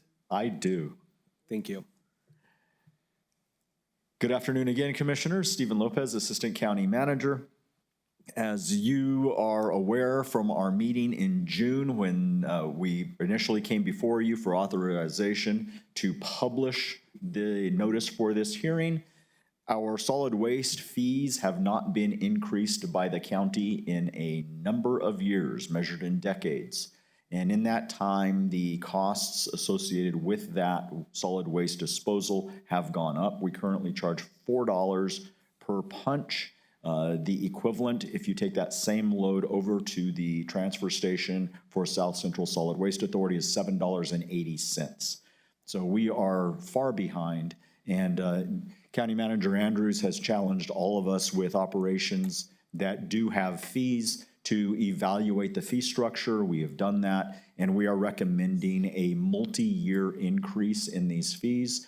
The first increase would be this one that you're looking at, but you are approving actually a 5-year plan with this action. And this would raise, starting August 1st, the fee by $1 per punch. So we'd be going from $4 a punch to $5 a punch. And then in 2 years, it would go up again by $1. Okay. So this would go into effect August 1st, 2025, if approved by the board. $1 each year up to 2031, it looks like. Or $1 every 2 years. Every 2 years up to 2031. Okay. Commissioners, any comments, questions? Mr. Chair, I have one question. Yes. Did we consider also raising the fee on our contract for the solid waste facility at the border? at the same time as part of this? Mr. Chair, Commissioner Reynolds, we did not look at that as part of this. Okay, That is part of the overall look that we are doing related to solid waste, but it is not, we did not look at it as part of this action because of how this is paid for. Okay, is there any probability that we'll come back, you'll bring that back to the board in the next month or two? Mr. Chair, Commissioner Reynolds, I don't think it will be that quick because that might be something that gets wrapped into the franchise fee that our county attorney has contracted out with Nan Winters to review. Okay. So it will be coming back before this board. I just don't know on the timing. Okay, is any of this money actually going to be used in order to improve the control of illegal dumping? Or do we have it earmarked for any of that? Mr. Chair, Commissioner Reynolds, the current county code requires that our utilities operations cover costs to the greatest extent possible. So automatically, this funding per the code should be going towards that effort. And right now, we are in the negative when it comes to the amount that we pay South Central Solid Waste Authority. So all funds therefore should be going towards that, which therefore should reduce the burden on the general fund, which has been having to pay that difference. Okay. Thank you for your explanation of that. And I want to continue to move in this direction on some of this because I think this is, like you said, it's been costing us more than we are collecting, and we do need to try to provide a balance sheet for this activity. Thank you. Okie dokie. Anyone else? Mr. Chairman? Yes. I understand, kind of the direction we're going and understand the need for it. I think one of the concerns I have is going to be potentially for if there's going to be potentially impact on illegal dumping. And I know particularly in the unincorporated areas, we see that a lot of people end up utilizing the transfer stations rather than maybe a trash service. And so, hopefully I think as we maybe collect data and see, I'd be curious to see if there's potential that we see an increase by doing this. Just the two things I hope to note. One is, have we evaluated at all the means of sale of the punch cards and how we may be able to revamp that? Because right now, as far as I know, I'm just talking on my district. Well, it used to be you either had to come into the county, you could request that it be charged and sent with your bill in the mail, or you buy it in person, like I said, either here at the government center. And I think the only location that I recall left in District 5 is La Finca in Doña. Before that, it was at Jim's Supermarket in Hatch. But with the passing of Slim and the closing of that store, I don't believe there's been another location there in District 5. So I just don't know if there's a way in which we can make them accessible. I don't even know if there might be another way to do it where I don't know. Maybe I'm over thinking too much into it, but I always hear that is one comment that I hear occasionally from constituents is, I would love to get a punch card, but it's not easy to do that. Mr. Chair and Commissioner Sanchez, you are spot on with where we think things should be going. To include, why can't people just pay right there on the spot? I understand South Central Solid Waste Authority's past hesitation on accepting cash. Totally understand that. But with so many point of sale opportunities now where somebody could swipe a card, that would certainly make it much more convenient. And that is why the wording in front of you right now is per punch or equivalent, so that we can move that direction. But as you're aware, the executive director position for South Central Solid Waste Authority was only recently filled, and we have not had an opportunity to have that discussion yet. Okay, I'd love to understand if there's a way we could bring technology or make it more accessible. And then I think the only comment I had was, trying to get updates on the potential of revisiting the mandatory trash service across the county. And Mr. Chair and Commissioner Sanchez, that is part of the franchise fee study that is being done through legal. Cool, thank you. And then just to add my 2 cents, I don't know why I feel the need to, but on what Commissioner Sanchez was saying, if we do see an uptick in illegal dumping, if we can please be aware of that so the commission can maybe brainstorm on some solutions to maybe help offset the cost, if that's the factor, contributing factor of the cost. So, Mr. Chair, we certainly will. cool. Anyone else? Commissioners? Public comment? We have one public comment. If you'll come up, sir, address the commission and then sign the white book after, please.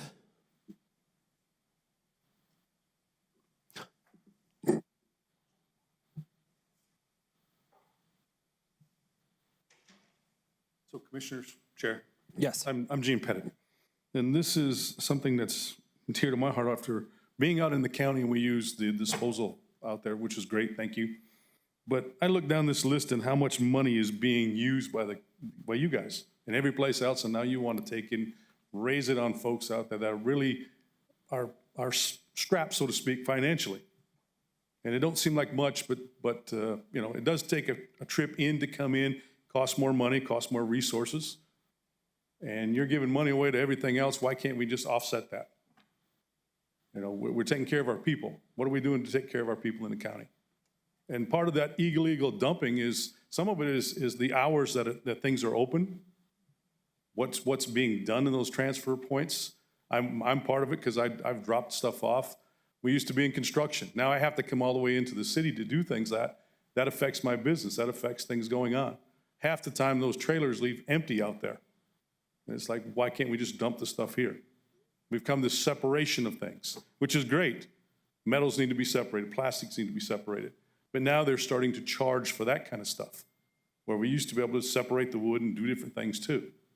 And now you want to pass on another cost to the public. Please consider what you guys are doing. And that's my comment. Thank you. Thank you. Any other public comment? Okay, seeing none. Commissioner, any follow-up questions or comments?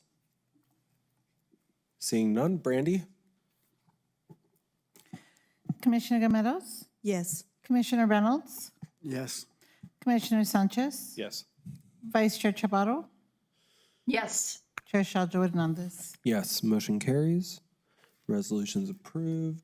And that number is 2025-86. Gosh, 86 resolutions already this year. Thank you, Commissioners. Thank you. Okay, next up is item number 19, which is to approve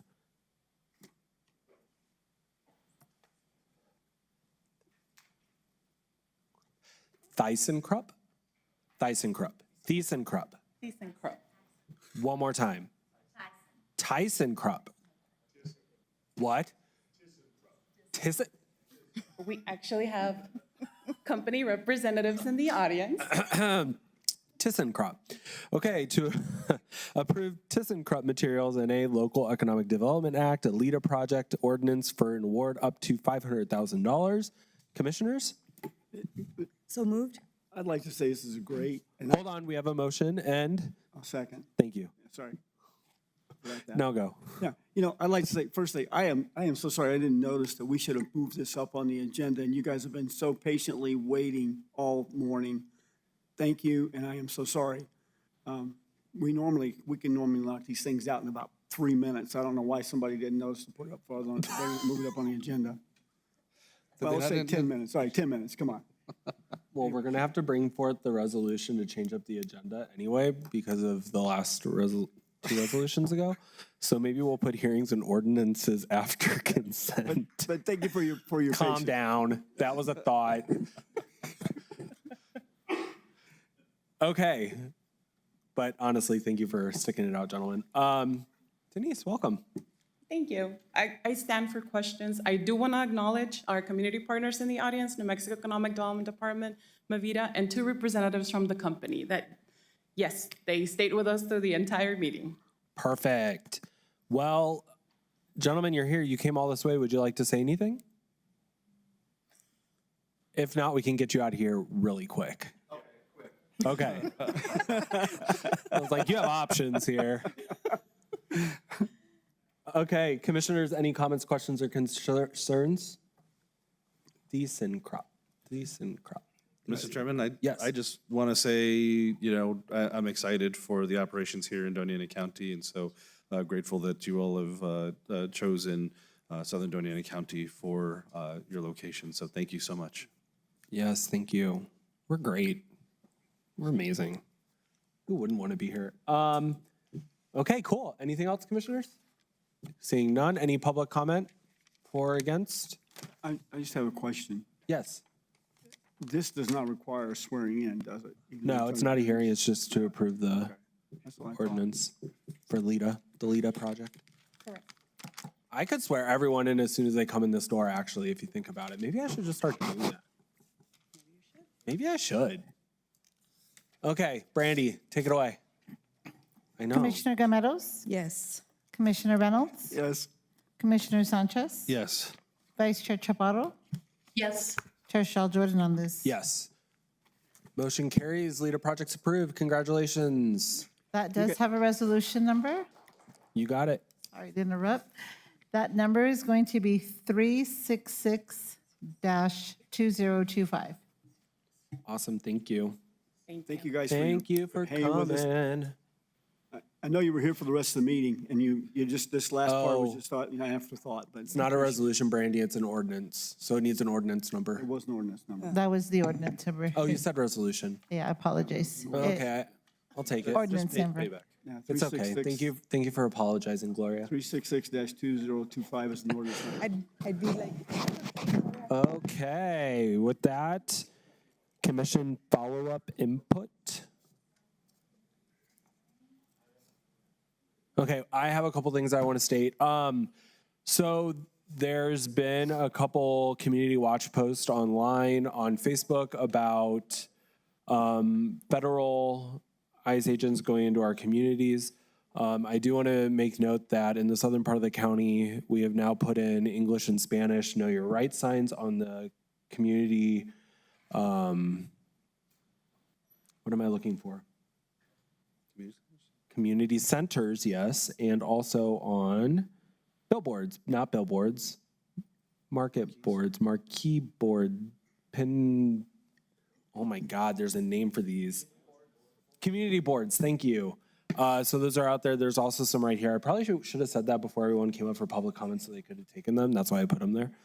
Anyway, just wanted to bring up that. And then also I'll be working with my EA as well as community members to make sure we're getting the word out more about, knowing your rights, the rights of landowners and stuff like that as well. So be looking out for that. But we will be doing that as far as getting some material out. I'll be doing it on my personal Facebook. So we can definitely keep those conversations going with the community so that they know what's going on. Commissioners, any other follow-up comments? Mr. Chairman?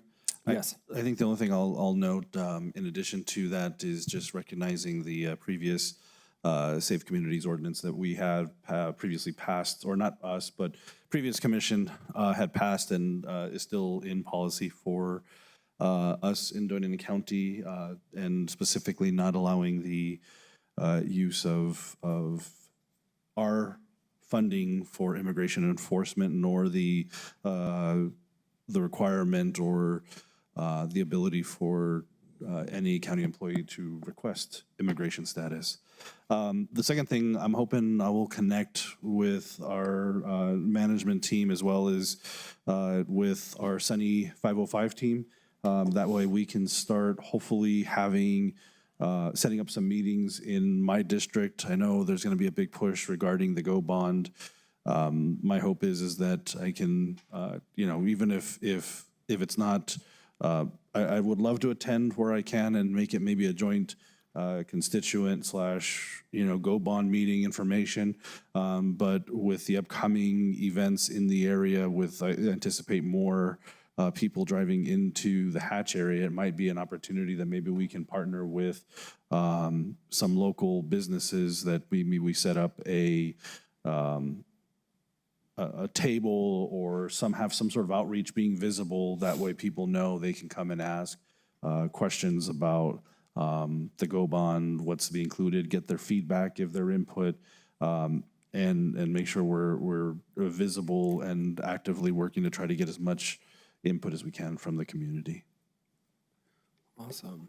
Also, did you know the original, I found this out because I was chat GPTing like a madman. Did you know that the original county ordinance or resolution for the safe communities was in 2014? I did. Did you? I didn't know that until. That's why I said the previous. It was in 2014, and I think that's why I've made my note. Well, I think some people claim to be leaders in the northern part of the state with, this type of thing. We've had it in place since 2014. But exactly. I will stop there before I get into any. Before I step too far into it. We'll take it. Okay. Any other commission follow-up input? Okay, Brandy, correspondence?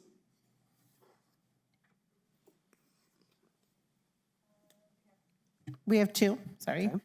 Marissa DeWolf versus Doña County and McKenna Lauterbach versus Doña County. Perfect. And then we do have a closed session on the agenda today, so I move that the BOCC convene in closed session regarding a limited personnel matter, the purchase, acquisition, or disposal of real property, and water rights to discuss information that is covered by attorney-client privilege pertaining to threatened or pending litigation as authorized by Open Meetings Act, Section 10, 15, 1, H2, 7, and 8, and MSA 1978. Do we have a second? Second. Brandy, if you'll roll call us into closed session. Commissioner Gameros? Yes. Commissioner Reynolds? Yes. Commissioner Sanchez? Yes. Vice Chair Chavarro? Yes. Chair Sheldon Hernandez? Yes, we're in closed session. Vice Chair, we will call you from the closed session room. Thank you. Thank you. You know what? I think our next BOCC meeting should be ASMR. Hello, this is BOCC Chair.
Send it to Goodwill.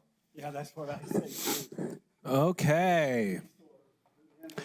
And we are back from closed session. The time is currently 1 o'clock.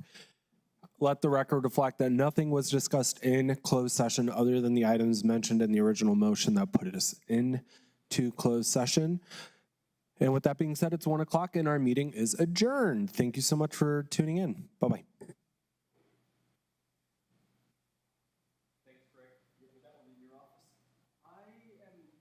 I've already got my design down.